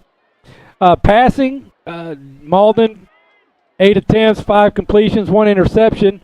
Dexter, 8 attempts, 1 completion, 1 interception. So total offense, Malden had 36 plays for 225 yards. And Triplett with the punt. And it's going to roll and roll and roll.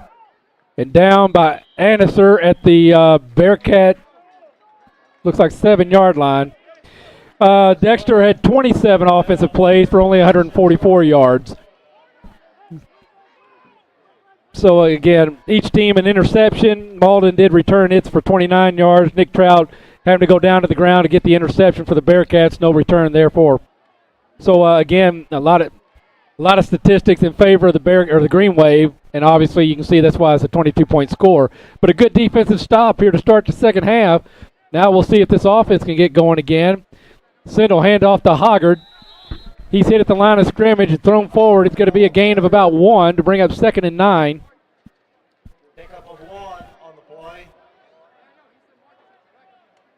Defensively, the Bearcats were led by Bo McMullins with 11 total tackles, 8 to Jet Featherston, 7 to Braxton Foster, and 4 to Nick Trout. Those first 3 are impressive. Glad to see Nick Trout, but you hate to see your secondary being one of your leading tacklers. Sindel, as the blitz was on, and he had to get rid of it. Lucky it wasn't interception, or was not intercepted there. For the Green Wave defensively, they were led by McBride with 4 total tackles. King had 4 as well. Annister and Bristow 2 each. And so Malden, again, they're the real deal. They are. They're a good ball team. I mean, you don't go 7-1 if you're not doing things right. No, and the one team they lost to is an impressive team this year in the Crothersville Tigers, and I know Malden, they want to get another chance at Crothersville. So they're looking to see them in that 2nd or 3rd round of district play, seeing who's going to move on to the sectional round. Malden will be coming after this kick. Yes. With full force. So 4th and about 7. And we see Rivera back to kick.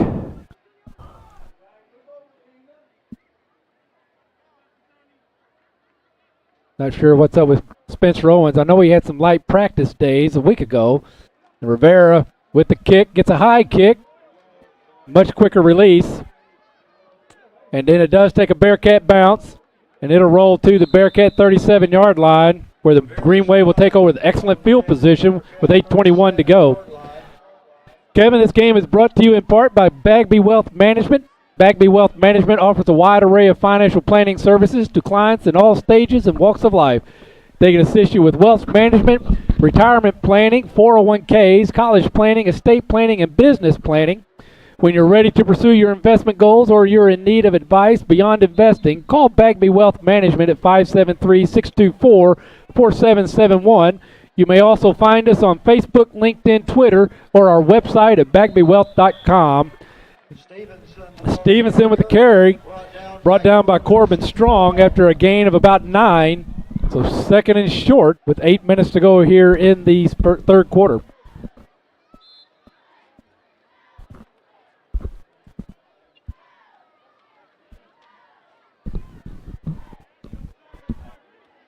The Dexter Bearcat defense, as well as they play, they've been asked to do a lot tonight. Yes, they have. A lot of short yardage situations, short field situations. Anderson's hitting the backfield, but he bounces and lunges forward and brought down at the 25-yard line, which would be good for a first down. So 1st and 10 for the Green Wave at the Bearcat 25.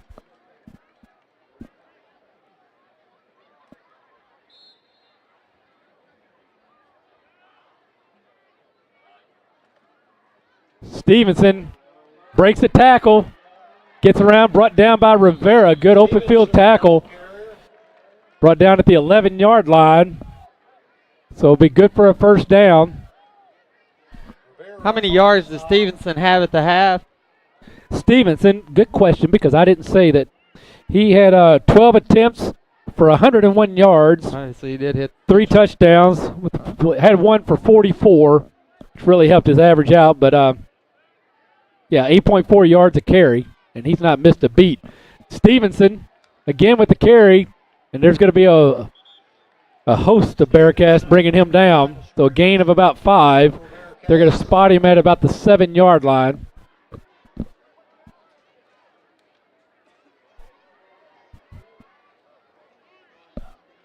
So 2nd and 7 from the 8. Green Wave can get a first down without a touchdown. Brown again to Stevenson. Gets outside, picks his way through the defense, hit at the line of the goal line, but he lunges across. So in for another touchdown for the Green Wave to put the score at 34-6. And these Bearcats have really dug themselves into a hole on a night they didn't want to do that. Yeah, I mean, good football team, and we had some key mistakes, 2 back-to-back fumbles, and we've given Malden the short field on their last 3 scores, I believe. So yes.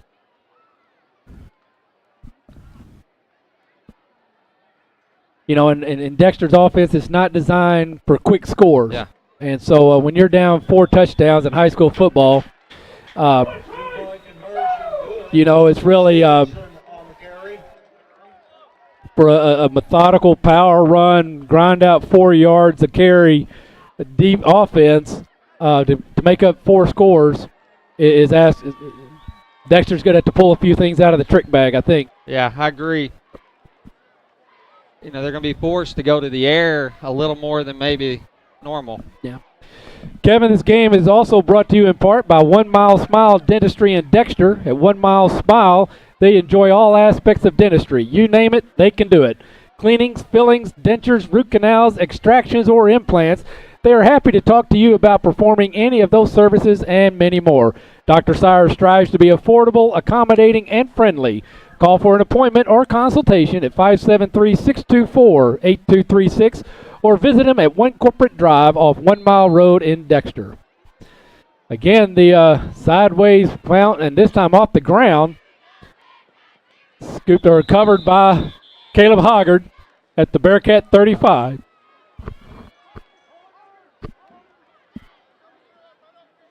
So I'm not real sure, other than, you know, the first kick and the surprise and just hoping to get a lucky bounce or something, but we've seen that, and it really just kind of results in the Bearcats covering down on the 35-yard line.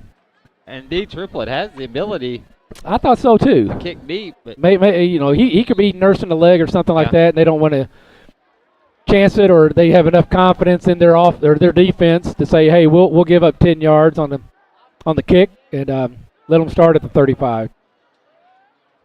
Shotgun formation. Wildcat Hoggard gets through the linebackers, brought down at the 40-yard line on the north side of it, so that'll be good for a first down.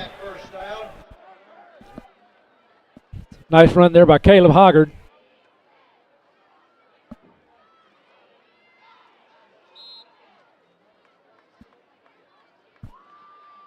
Again, the Wildcat strong at tailback, or the running back. Hoggard steps back inside, breaks free. Certainly wish he had a tearaway jersey. Again, number 56. I've seen him do it all night. Romero Slavings has just got a monster grip. Yeah. Once he grabs a hold, it just doesn't come loose. And hate to see his forearm work out. Yeah. But good for another first down for the Bearcats. Corbin Strong gets the carry this time. He ducks his head, and he's going to grind out down to about the 36-yard line of the green wave. Good for a 5-yard gain. Brings up 2nd and 5. Green wave 36-yard line. And I noticed Corbin's grandpa, Ron Cox, made it over to watch Corbin play tonight. Ron lives over in Branson, but recognizable name here in Dexter. And his grandson's Jake Cox was part of the team that went to the quarterfinals of the Bearcats about 10 years ago, and Jake All-State that year. I think he All-State. had 8 or 9 interceptions, and I think he picked up 4 of them in one game. Yeah. So a tremendous effort there from Jake, but also, hey, I'm sure he sent a tip to the offensive coordinator for keep throwing his side that night also. But we were here, YAC broadcast, and fun game to watch. Great fun team to watch that year as well. They were, played a tough John Burroughs team that had Ezekiel Elliott, if you recognize that name. And I think we're going to have a illegal procedure from the Bearcats. It looked like the running back started leaning forward, and he did. Against the Bearcats. Hey, Jackson Hubbard letting us know on Twitter he's watching the Bearcats from Pittsburgh, Pennsylvania. Go Bearcats. Jackson, thank you very much for the tweet. Getting some text here from Corbin's stepdaddy, Mark Whitehead. He just landed off in St. Louis and wanted to get updated on the score, and then said, well, maybe not. And Hoggard cannot get away from number 52, Wilson. We've called his name several times tonight, and he is tackled for a loss. So 3rd and 9 just became 4th and 16 from the Green Wave 47. But down 4 scores and 7 points. No, that's a totally different. But down 30 points. Bearcats are going to go for it. Sindel, back pass, has a man complete to Nick Trout at the 15-yard line, maybe the 16. Good for a first down. A 30-yard completion, 31-yard completion, Sindel to Trout. And we've been looking for those. We've seen that twice tonight and been looking for it all season long. And so glad to see Sindel and Trout finally connecting. And both of their last game possibly, here at senior night. They'll have another game and probably here at Bland Stadium. But here at senior night, glad to see the two seniors finally connecting the way we have seen them in the past.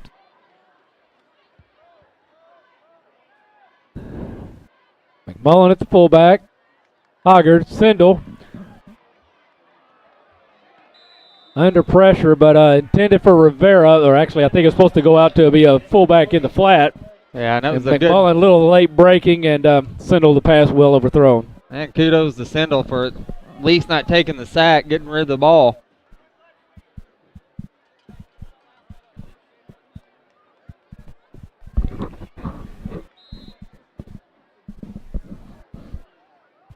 So 2nd and 10. Pistol formation. Hand off to Hoggard. Sidesteps through to the line of scrimmage. Gain of about 2, and then he's stopped. So going to be 3rd and maybe 8. See where the spot is. Not as generous as I thought it should have been from my perspective, but mine doesn't count because I'm way up here in the press box, and it's the guys in the black and white down on the field that matter. It counts to me, Ed. Oh, thanks, Kevin. That's all that matters to me. So going to be 3rd and 10 from the 16-yard line. Sindel again. Pistol formation for the Bearcats. Fakes to Hoggard. Trying to go over the top. Complete for a touchdown to Nick Trout. We got a flag on the play. Let's hope it's not a push-off from Trout. As the Green Wave, there was contact, but I just have to wait and see how it was. Call it. There's the pushing against the Green Wave, so the touchdown will stand. And just great effort there by Nick Trout. Oh, wait, it's against the Bearcats. Yeah. My bad. So it's coming back. Say off pass interference against the offense. Replay third down. Instead of a 3rd and 10, going to be 3rd and 20. Tough break. Yeah.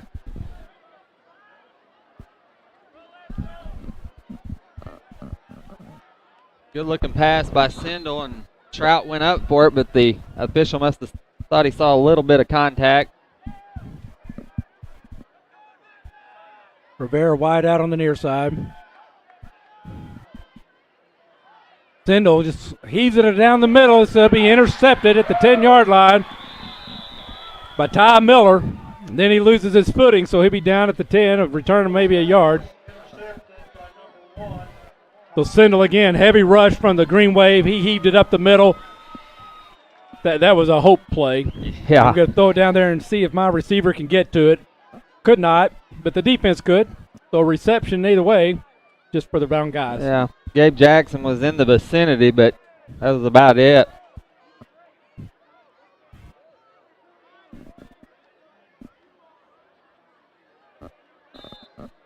So with 3 minutes to go here in the third quarter, Green Wave will take over on their 11-yard line. 1st and 10. Hand off to Stevenson. Nope.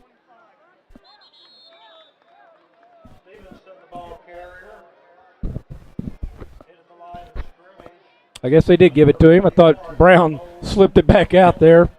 But maybe Stevenson said, no, I'll keep it this time.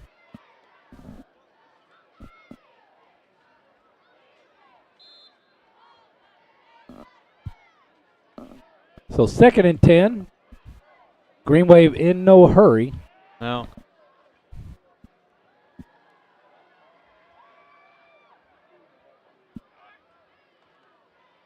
Brown pass to Annister in the flat. He gets around the defense, then finally pushed out of bounds by Trevor McDonald after a 14-yard gain. Pushed out of bounds at the 25-yard line.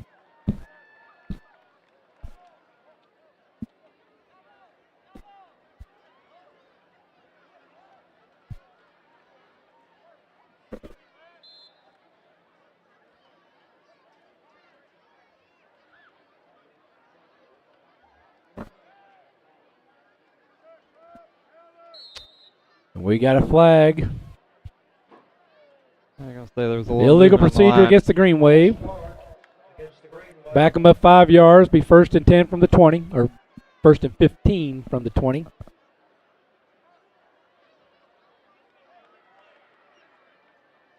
Almost the 21, I guess. So it was spotted near the 26.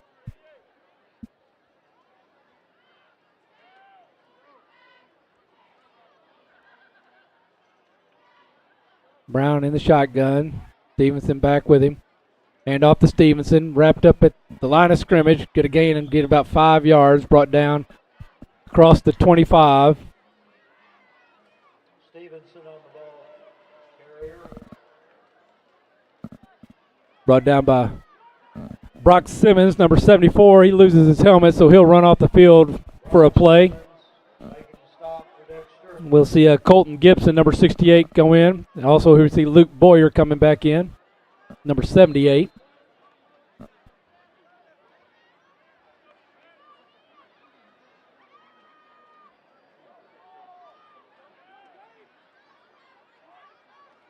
Brown going to keep.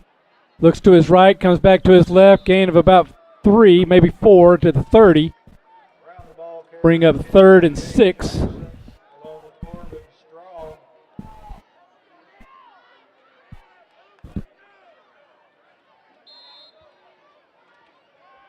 Same formation. Brown, quick pass out to the flat to Reed. He cuts back. We got a hold. Finally called. There's a flag on the play, but number 42 held, and then he went and leaned over after the tackle on some Bearcats. Hunter Perkins is his name, but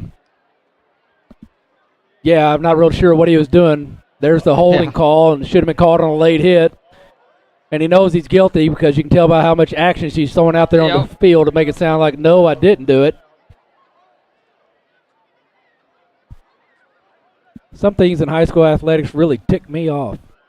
Sorry, everybody at home, for having to listen to it. That is a point, though, where an official should step in and Absolutely. say, hey, we're not going to do this. It's not about you. It's a team sport, not an individual sport. You made the mistake, own up to it, get off the field, keep on playing. D triplet back to punt.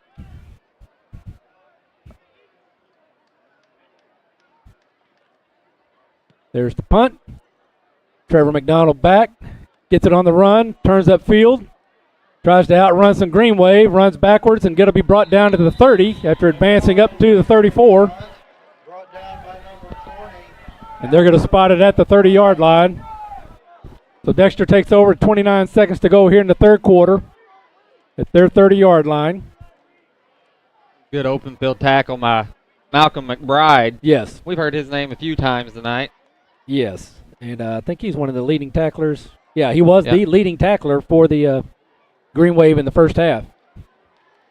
Young man that gets all over the field and gets there quick.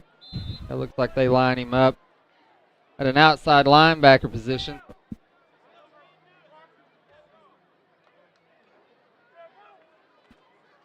Hand off to Hoggard.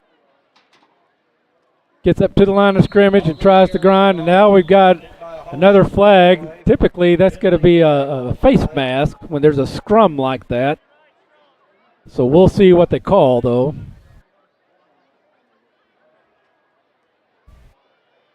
Personal foul, face mask against the Green Wave.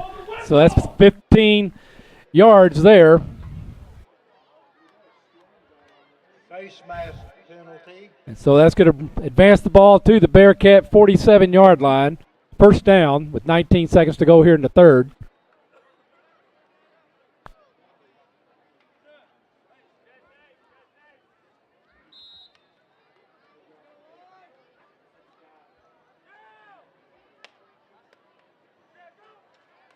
Sindel, quick pass out to the flat. Caught by Rivera, evades the tackle, scatters down, brought down by Reed. He had to go get that one. That was a great catch. And completed about the 40 yards after the catch, gets it down to the 25. So great catch, great effort for the catch and then after the catch.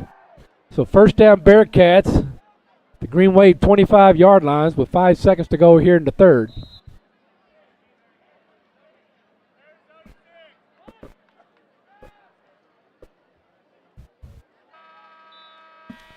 And we did not get the snap off. Whistle blows as I thought he got out of bounds. Apparently not. They stopped to move the clock and then reset and started the clock. So they're talking about it right now. We'll see what happens. So that is the end of the third quarter. With that, we're going to take a break. You're watching High School Football Live on YHC TV. At First Missouri Bank of SEMO, we are your hometown community bank, and to us, people matter. We're at 3 locations in Dexter, Malden, and Kennett to serve your banking needs. We have a new website, myfm.bank, with online banking capability, and we also offer mobile banking on the go. A new feature of FM Bank for money-saving benefits is Bazing. Premium benefits include personal identity theft protection, travel accident insurance, cell phone protection, and 24/7 roadside assistance. Our financial strength and exemplary customer service have proven that FM Bank is more than just a bank, and our customers are more than just a number. Stop by and see us today. And we're back. It was not the end of the third quarter. We were correct up here in the booth that he did get out of bounds. The clock should not have started at the spot, so it will start at the snap. So 5 seconds to go here in the third quarter, 5.5 technically. Sindel back to pass again. Looks to the right, goes over the top. almost incomplete, intended for Trevor McDonald. So half a second still on the clock. So it'll be second down and 10. With an incomplete pass, the clock stops. It won't start until the snap, so they'll get another play here in the third quarter. Vera wide out on the near side. Trout up top. McDonald in the slot. This time handoff to Hoggard. He's hitting the backfield. Grinds out short of the line of scrimmage. So that's the end of the third quarter. And it'll bring up third and about 11. But we're going to take a break. You're listening to watching high school football live on YHC TV. Bud Shell Ford and Dexter has become your auto service hub, serving all makes and models. They have some of the best technology on the market, giving you the best experience possible. Like their Quick Check, which inspects your battery life, tire alignment, diagnostic codes, and tire tread depth. Bud Shell can assess your car's health in minutes and provide the quick fix. They also provide pickup and delivery for your convenience. Their wrecker service is available 24/7. Call anytime. Bud Shell's mechanics are Ford certified and have the service staff to get your auto back on the road in its best form. That's Bud Shell Ford in Dexter. Family, tradition, pride. These are just a few of the words you think of what life is all about in Southeast Missouri. They are also a few words that come to mind when talking about Young Real Estate. Built on a tradition of excellence and a proud commitment to the Southeast Missouri communities, the Young Real Estate reputation is one of personalized service and top professional guidance. Reflecting the values we were brought up on, this dynamic team treats you like one of the family. Family, tradition, and pride are what Young Real Estate is all about. And welcome back. So with the incomplete pass, 3rd and 10 for these Bearcats. Down 36-6 with 12 minutes to go in the ball game. Kevin, it is Southeast Missouri State University homecoming this weekend, so after the game I'll be heading up to Cape Girardeau. Pass intended for Trout, complete inside the 5. Great catch as Nick, as he was hit when he caught the ball by Ty Miller, but hangs on for a first down.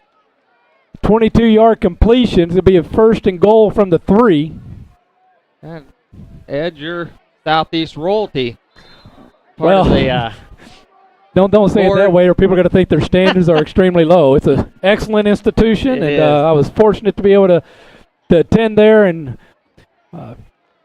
now I'm very, very happy as Hoggard scrambles in for a touchdown, but extremely honored to be helping guide the strategic vision of the university there on the Board of Regents. And got an outstanding crew of Philip Britt, also down there in Kennett, buddy of mine, and sits with, also on the board, came on when I did.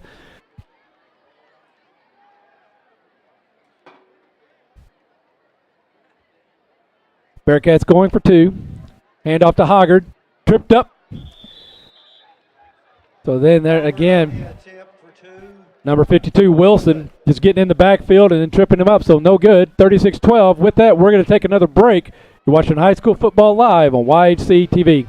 Tired of the same old burger? Well, the Lemonade House Grill in Dexter has some of the best handcrafted burgers around, including the Memphis King Burger and the local favorite, Bearcat Burger. Other favorites include the Gulf Coast Tacos and chicken salad every Friday. They are the true Lemonade House, offering up to 19 flavors with fresh squeezed lemon delight. Call ahead and use their pickup window and utilize their party room for your next gathering. Lemonade House Grill, located on the east-north outer road in Dexter.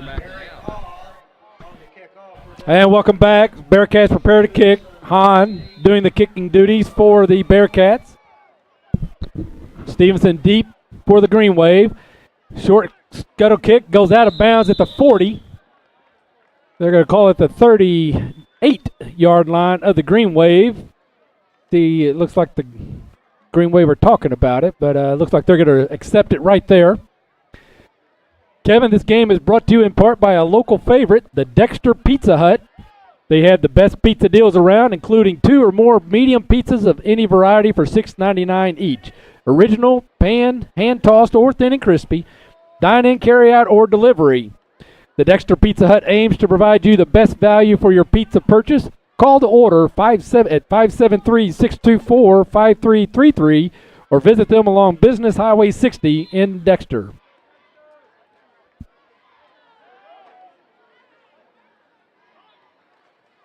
On the wishbone, hand off to Stevenson.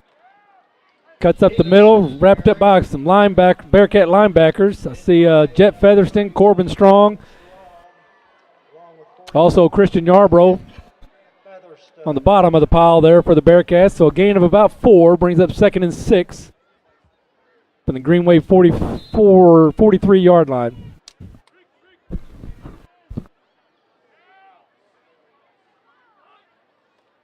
Pitch back to Stevenson again, turned up field. Brought down by Bo McMullen and Corbin Strong. There's a flag on the play. Gain of about 1. Going to be spotted at the 35. Gain of 2. See what the call is here. Holding against the Green Wave. And it was at the almost the 45-yard line. So they'll back it off there. So it'll be a Greenway ball still, 2nd down. It will be replayed, but 2nd down and about 14 now as they back the ball up to just in the south side of the 35-yard line.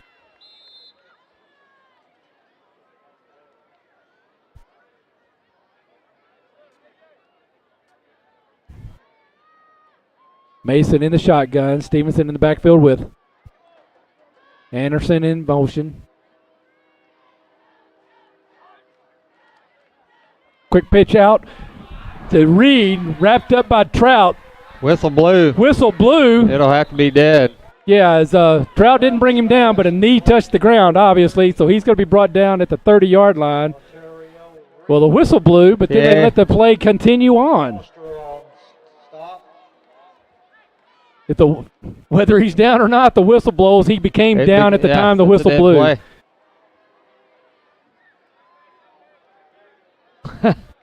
So they're going to spot him at about a yard gain, or at the 31-yard line.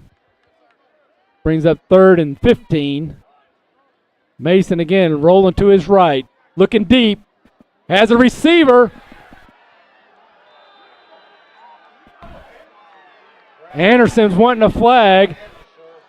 Outbursts like that probably calls for a flag on Anderson. That young man does not have the right or is not legally to argue with the officials on the field like that. I thought it was a well-defended ball. I mean, wasn't a lot of contact. Anderson was back pedaling.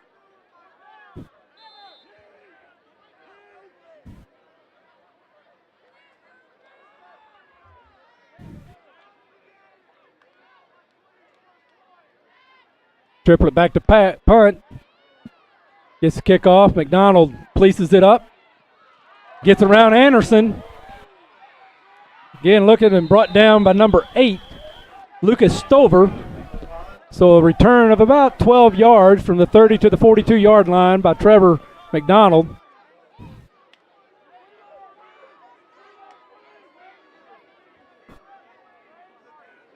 Bearcats will take over with 9:44 to go in the ball game. Down 36-12, as you see at the bottom of your screen. Sindel in at quarterback. Nick Trout here wide out on the near side. Gabe Jackson up top. McDonald and Rivera in the slots. Sindel looking to go to Trout again, over his head and overthrown. And Ty Miller's doing a great job defending against Nick Trout. Trout does have a height advantage on him, though. Pass overthrown, brings up 2nd and 10.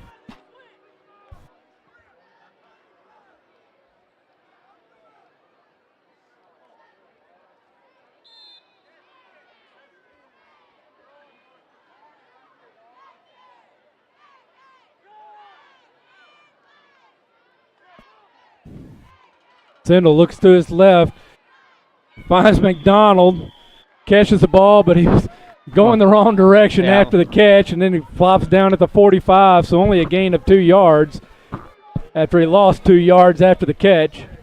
Not that he could have done anything different. Now momentum carried him that way, and see Hogger coming off the field. Strong will be in at tailback. Shotgun formation.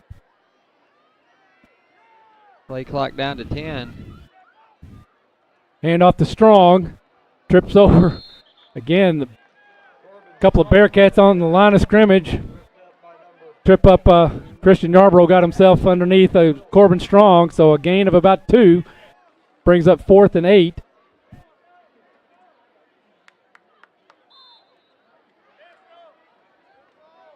Closer 4th and 7, I believe, but 4 down territory obviously for the Bearcats. Featherston coming in for fullback. Rivera wide out, Trout wide out up top. Strong in the backfield. Fake to Strong. Sindel. Not sure if that was intended for Gabe Jackson or Rivera. Rivera slipped as he tried to come back for the ball. So incomplete. Be a turnover on downs by the Bearcats, and Malden Greenway will take over at the Bearcat 46-yard line with 8:21 to go in the ball game. Yeah, I'm like you. I mean, it looked like Gabe Jackson might have slowed down a little bit coming across the middle, but not sure what route was called. Like the ball kind of went between 2 routes. Brown, handoff to Stevenson. Wrapped up by McMullen. Grinds out about 4 yards, maybe about 4 yards on the carry. Corbin Strong assist on the tackle.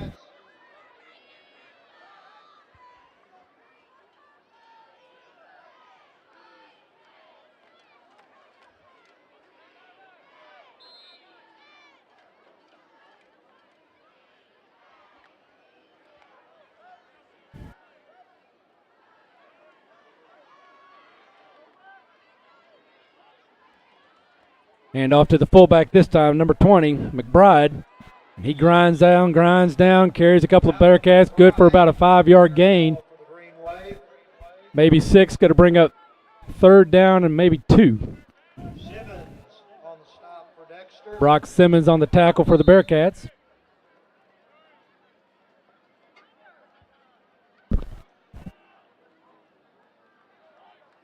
Brown keeps himself. Going to be good for the first down as he lunges forward to the 35-yard line. Ball was on the ground, but I believe they're going to say he was down. I would agree. Featherston on the stop.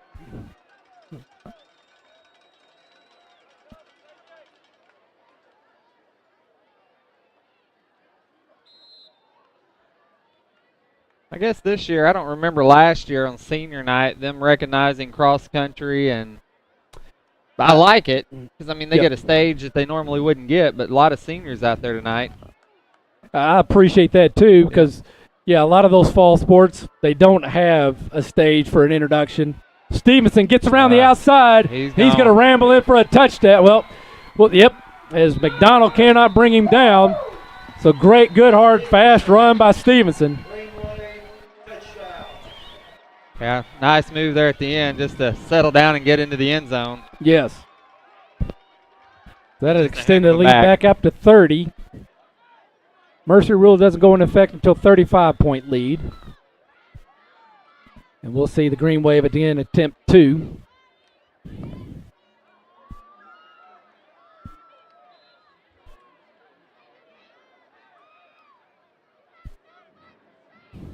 Nope. D-Trip are going to try the traditional point after try. Miller will be the holder. Or at least they're going to line up for that. And the Bearcats, maybe a host of them, with Rogers and Gargis deciding, well, everybody else pull back. We're going to keep on going. Yeah. And now they're going to bring in the 2-point try team. As the ball moves a yard and a quarter, because they're 2.5 out, I believe, to the 1 1/4 yard line.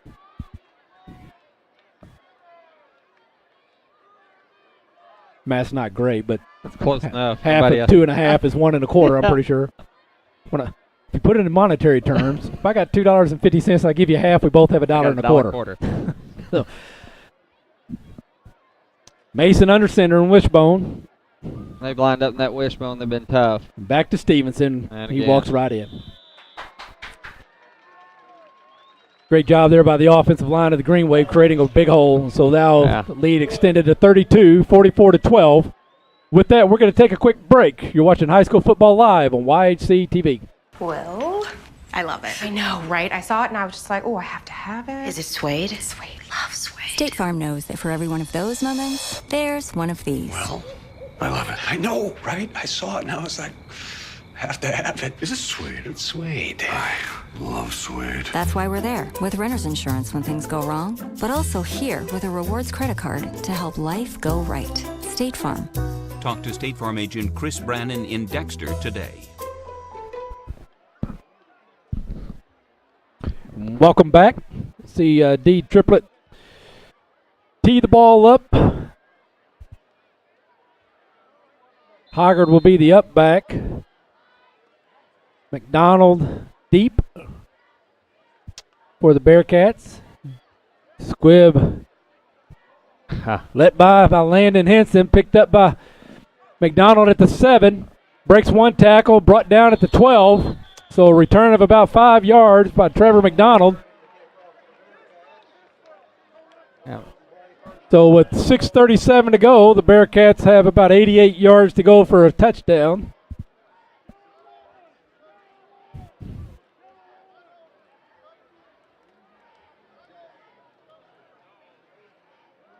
Hey, kudos to the Bearcat student section. They've hung in there all night tonight, doing a great job. It's a new little, I guess, recognized pep club this year. Hand off to Hoggard. He's hit. Gain of about 1. Stopped by Gavin Bristow, number 6, junior linebacker.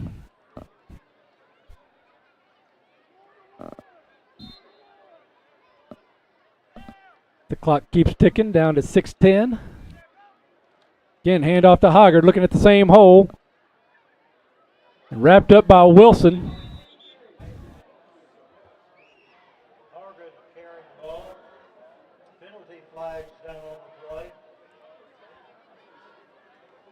Believe this might go against the Bearcats. Yeah.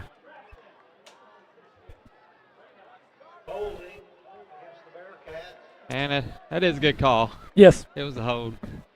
So we see Foster coming in and Yarbrough would get a break. So that backs up from the spot of the foul. So we bring up 2nd and 12 now. Ball on about the 12-yard line. Under 6 to go in the ball game.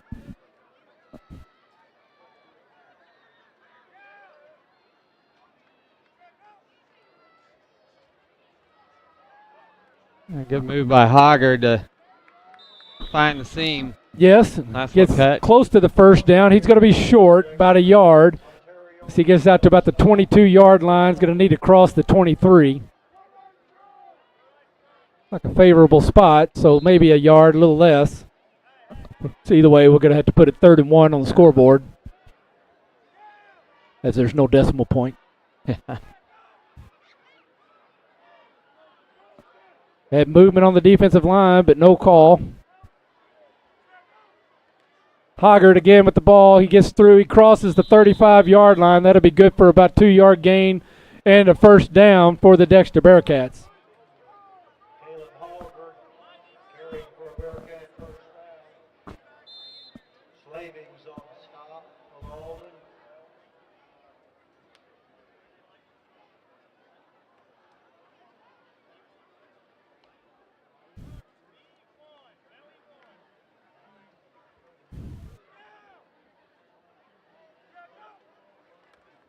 Corbin Strong with the carry. Tries to get outside, cuts back up. It's met by number 56. Romero Slavings, the man with the death grip. Gain of about 3, so brings up 2nd and 7. The clock kicks down to 4:30 to go win the ball game.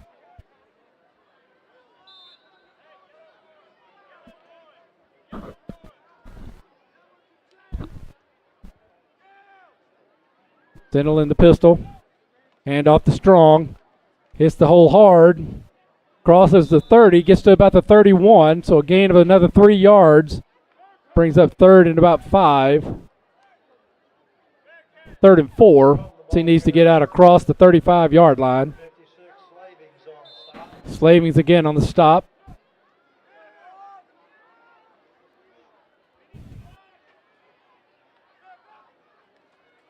Strong with the carry. He's hitting the backfield, breaks a tackle, and he gets out to the outside.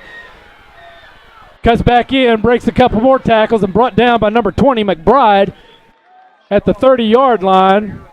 And we got a flag on the play. So it looks to be against the Bearcats.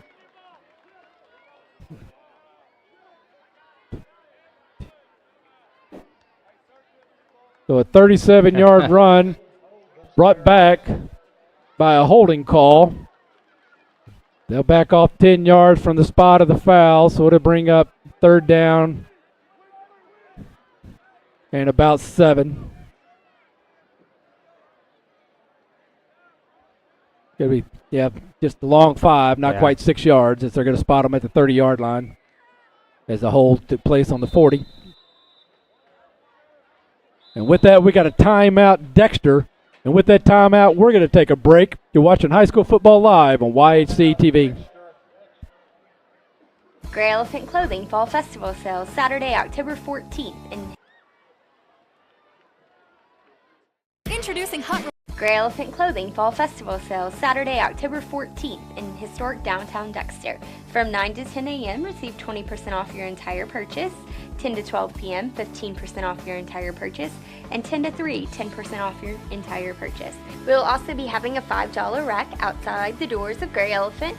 All items in the $5 rack are $5 and must be paid with cash. We have all new fall arrivals. Come out and see us Saturday, October 14th. Introducing Hot Rewards from Pizza Hut. Finally, a rewards program that gives you points toward free pizza with every dollar you spend online. And get unlimited double rewards through October 1st. Don't settle for a piece of the pie. Join Hut Rewards today and earn free pizza faster. That's why no one outpizzas the Hut.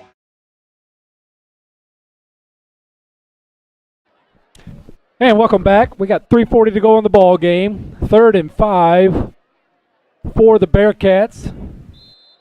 We'll see. Looks like the pistol formation, Kevin. Sindel in at quarterback. Strong at tailback. Hand off to Strong again. Crashes up the middle. Breaks a couple tackle. Brings some green wave with him. Gets to the 35-yard line. Needs to be well across it. We'll see the spot. I think he's going to be a little short. Bring up 4th and less than a yard. Well, they do give it. Nope, wait a minute. Nope, he's going to be right on the 35, so it'll be 4th and 1 with 3:18 to go in the ball game.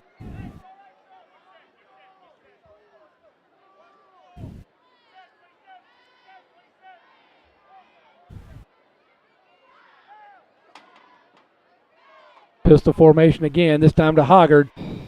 And Barrick Greenwave did a great job shooting the gap, and he's hitting the backfield, so he's going to be stopped short of a first down, short of the line of scrimmage.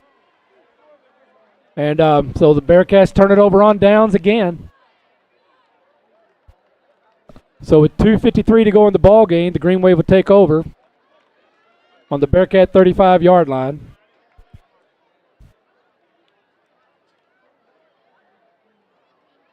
Throwing's a little slow getting off the field. Probably why we didn't see him punting the last time around.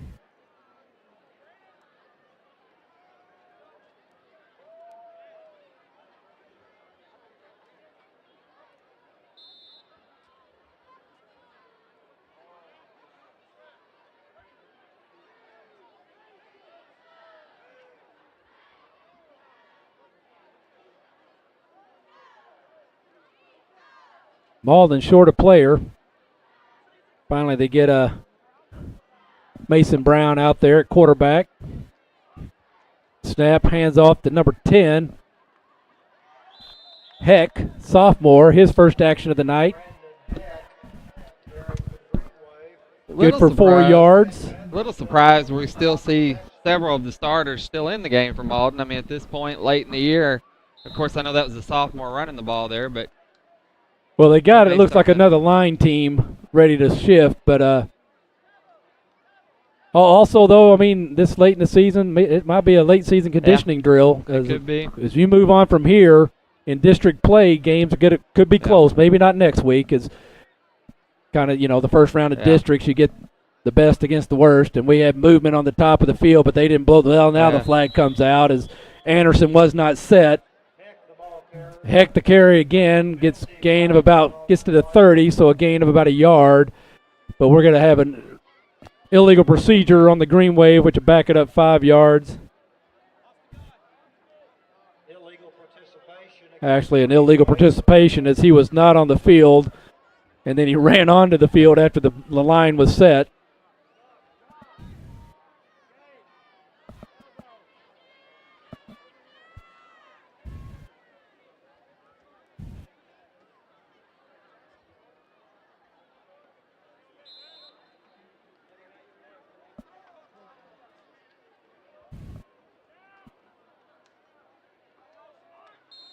And now we've got illegal procedure on the green wave.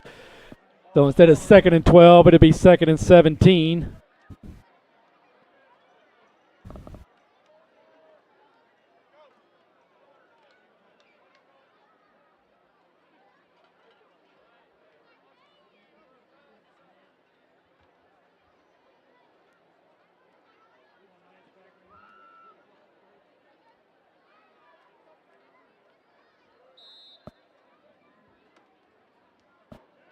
Brown in the shotgun. Hand off to Amos. He breaks through. He's still tumbling.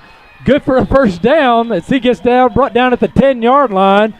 His mama Lori is screaming and clapping in the crowd. I'll be sure and shoot her a text tomorrow. Say Shay had a nice run there at the end of the game. But 1:49 to go in the ball game, and the Green Wave barking at another score. Rogers comes out. Rivera go in. The secondary for the Bearcats. Heck in the backfield. Shotgun formation for the Green Wave. Brown gives it to Heck again. He's wrapped up. Thrown for a loss. As Luke Boyer got through the line that time, got his hands on him, held him up. He's going to be tackled behind the 15-yard line. So a loss of about 5. Brings up 2nd and 15.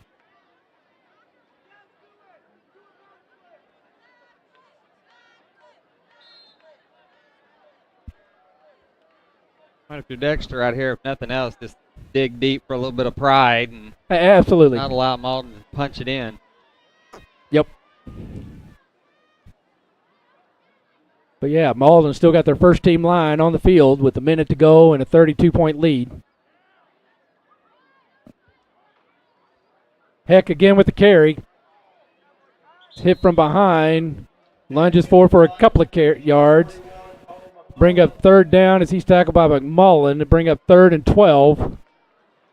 Under a minute to go now in the ball game.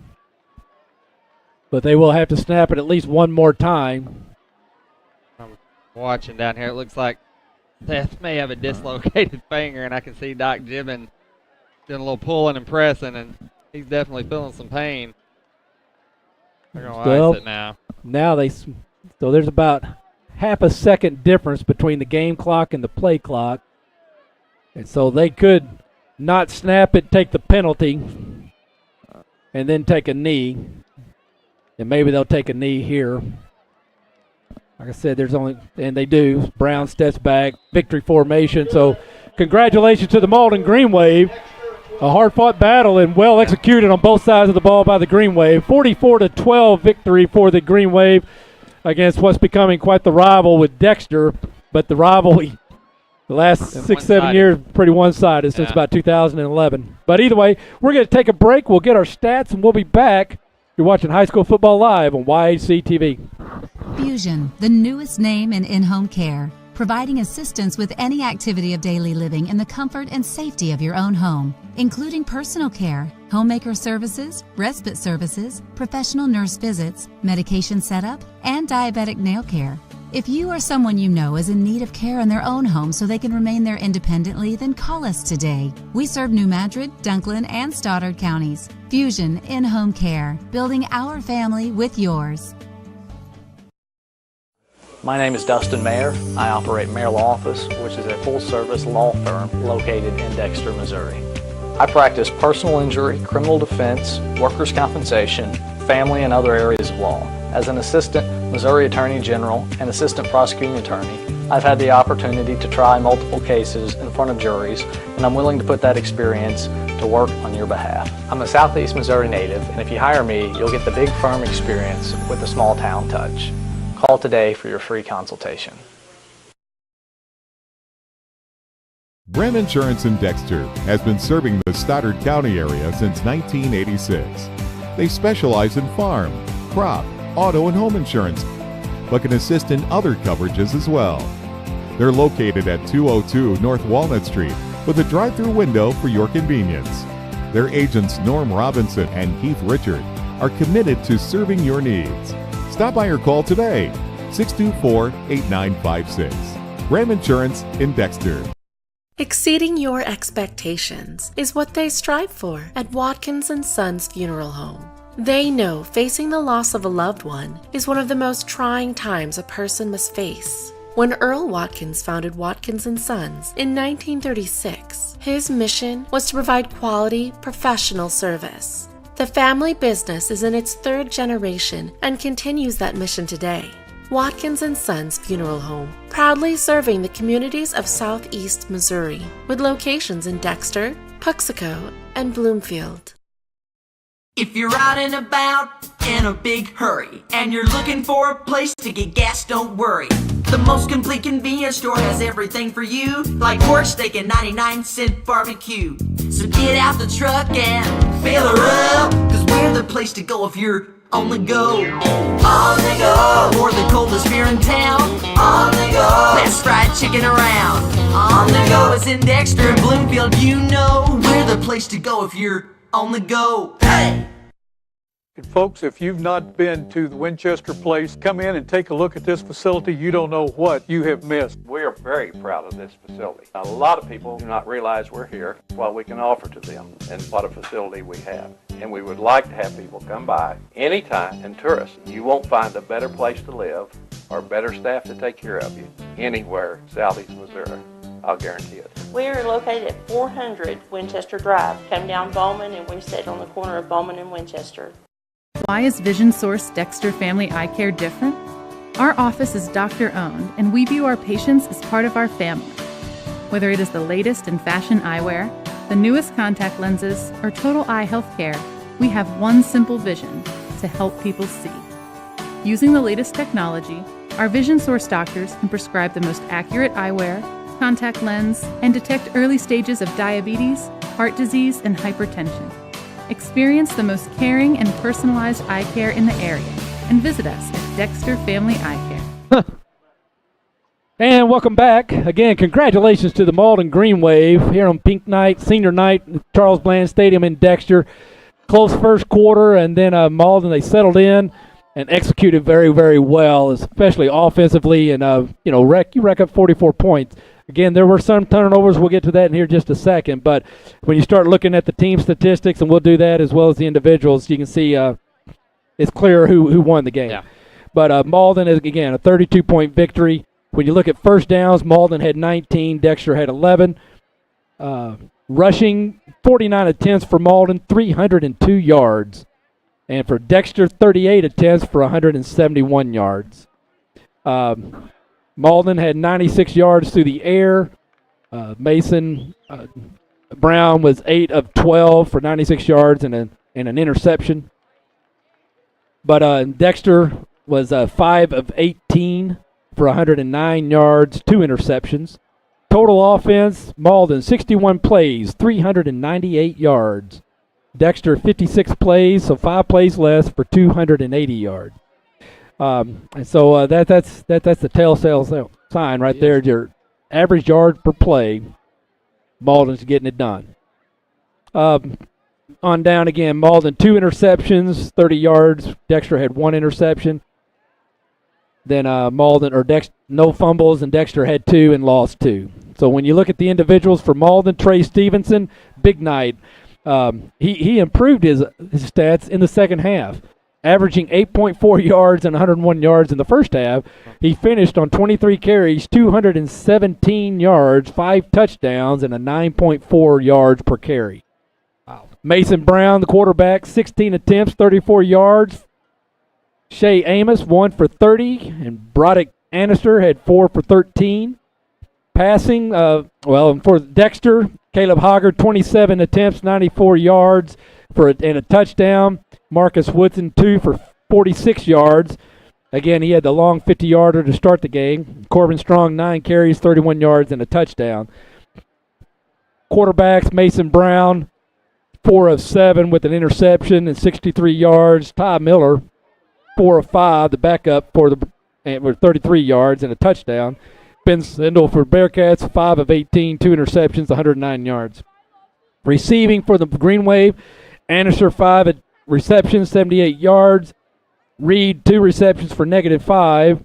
And Mason Brown, as you remember, he did the handoff, and then they threw it back to him, had 1 for 23, and he scrambled it in for a touchdown. For the Bearcats, Nick Trout, 3 receptions, 85 yards. Rivera had 1 for 22, and Trevor McDonald, 1 for 2 yards. Spencer Owens, 2 kicks, 33.5-yard average, with his long being 42. And D. Triplett had 4 punts, 39.5 yard, with his long being 47. Annister had 1 punt return for 14 yards. Trevor McDonald had 2 returns for the Bearcats for 13 yards. Kick returns, Reed had 1 for 13 for Dexter. Woodson had 2 for 23 yards. Henson had 2 for 12 yards. Defensively, the Green Wave were led by Gavin Bristow, 8 total tackles. Wade King had 7 total. Jackson Wilson with 6 total, and Malcolm McBride 5 total. For the Bearcats, Bo McMullen on senior night, the senior middle linebacker, 4-year starter at middle linebacker, had 16 total tackles, 2 of them for loss. Jeff Featherston had 12. Braxton Foster had 10. 1 sack and 1.5 tackles for loss. And then Nick Trout had 7 tackles, 1.5 for loss. So some good things from the Bearcats this evening. But at the same time, some things that this late in the season you hope not to be seeing. But that Green Wave defense and the blitzes, they were in Ben Sindel's face all night long, and and the runs just get harder and harder. Wow. When the pass is not working to keep those linebackers honest and keep them 4 or 5 yards off the line instead of 1.5 yards or 2. And so, those running backs, when you got 5 guys lined up against 8 or 9, makes it really tough for Strong and Hoggard. Yeah. So, but again, congratulations, Malden Green Wave. They'll think they're going to be seated first or second in their district. The Bearcats that came into the game 4th, they're going to fall to 4 and 5. They've lost 4 games straight now. Not the way you want to go into district play, but with the way they were, and Tyler's got them up. Coming into the game, Dexter had 34.6, and Salem had 38. So obviously we're not going to get any points for the loss. And St. Genevieve, 33. Salem has 36, Dexter 34.6, so 1.4 points in front of us. And in St. Genevieve at 33.4, 1.2 points behind us. Forget who St. Gen played again tonight, but there's a chance with the win, St. Genevieve could vault up to 4th place. So then again, Dexter fall to 5th, and the top 4 teams in the district get a home field advantage. Number 1 will play 8, number 2 will play 7, 3 will play 6, and 4 will go to 5. So either the way it's coming into the game, if it holds steady, St. Genevieve will come back down here for a repeat of week 1. If St. Genevieve wins and gets enough points to vault into 4th place, Dexter.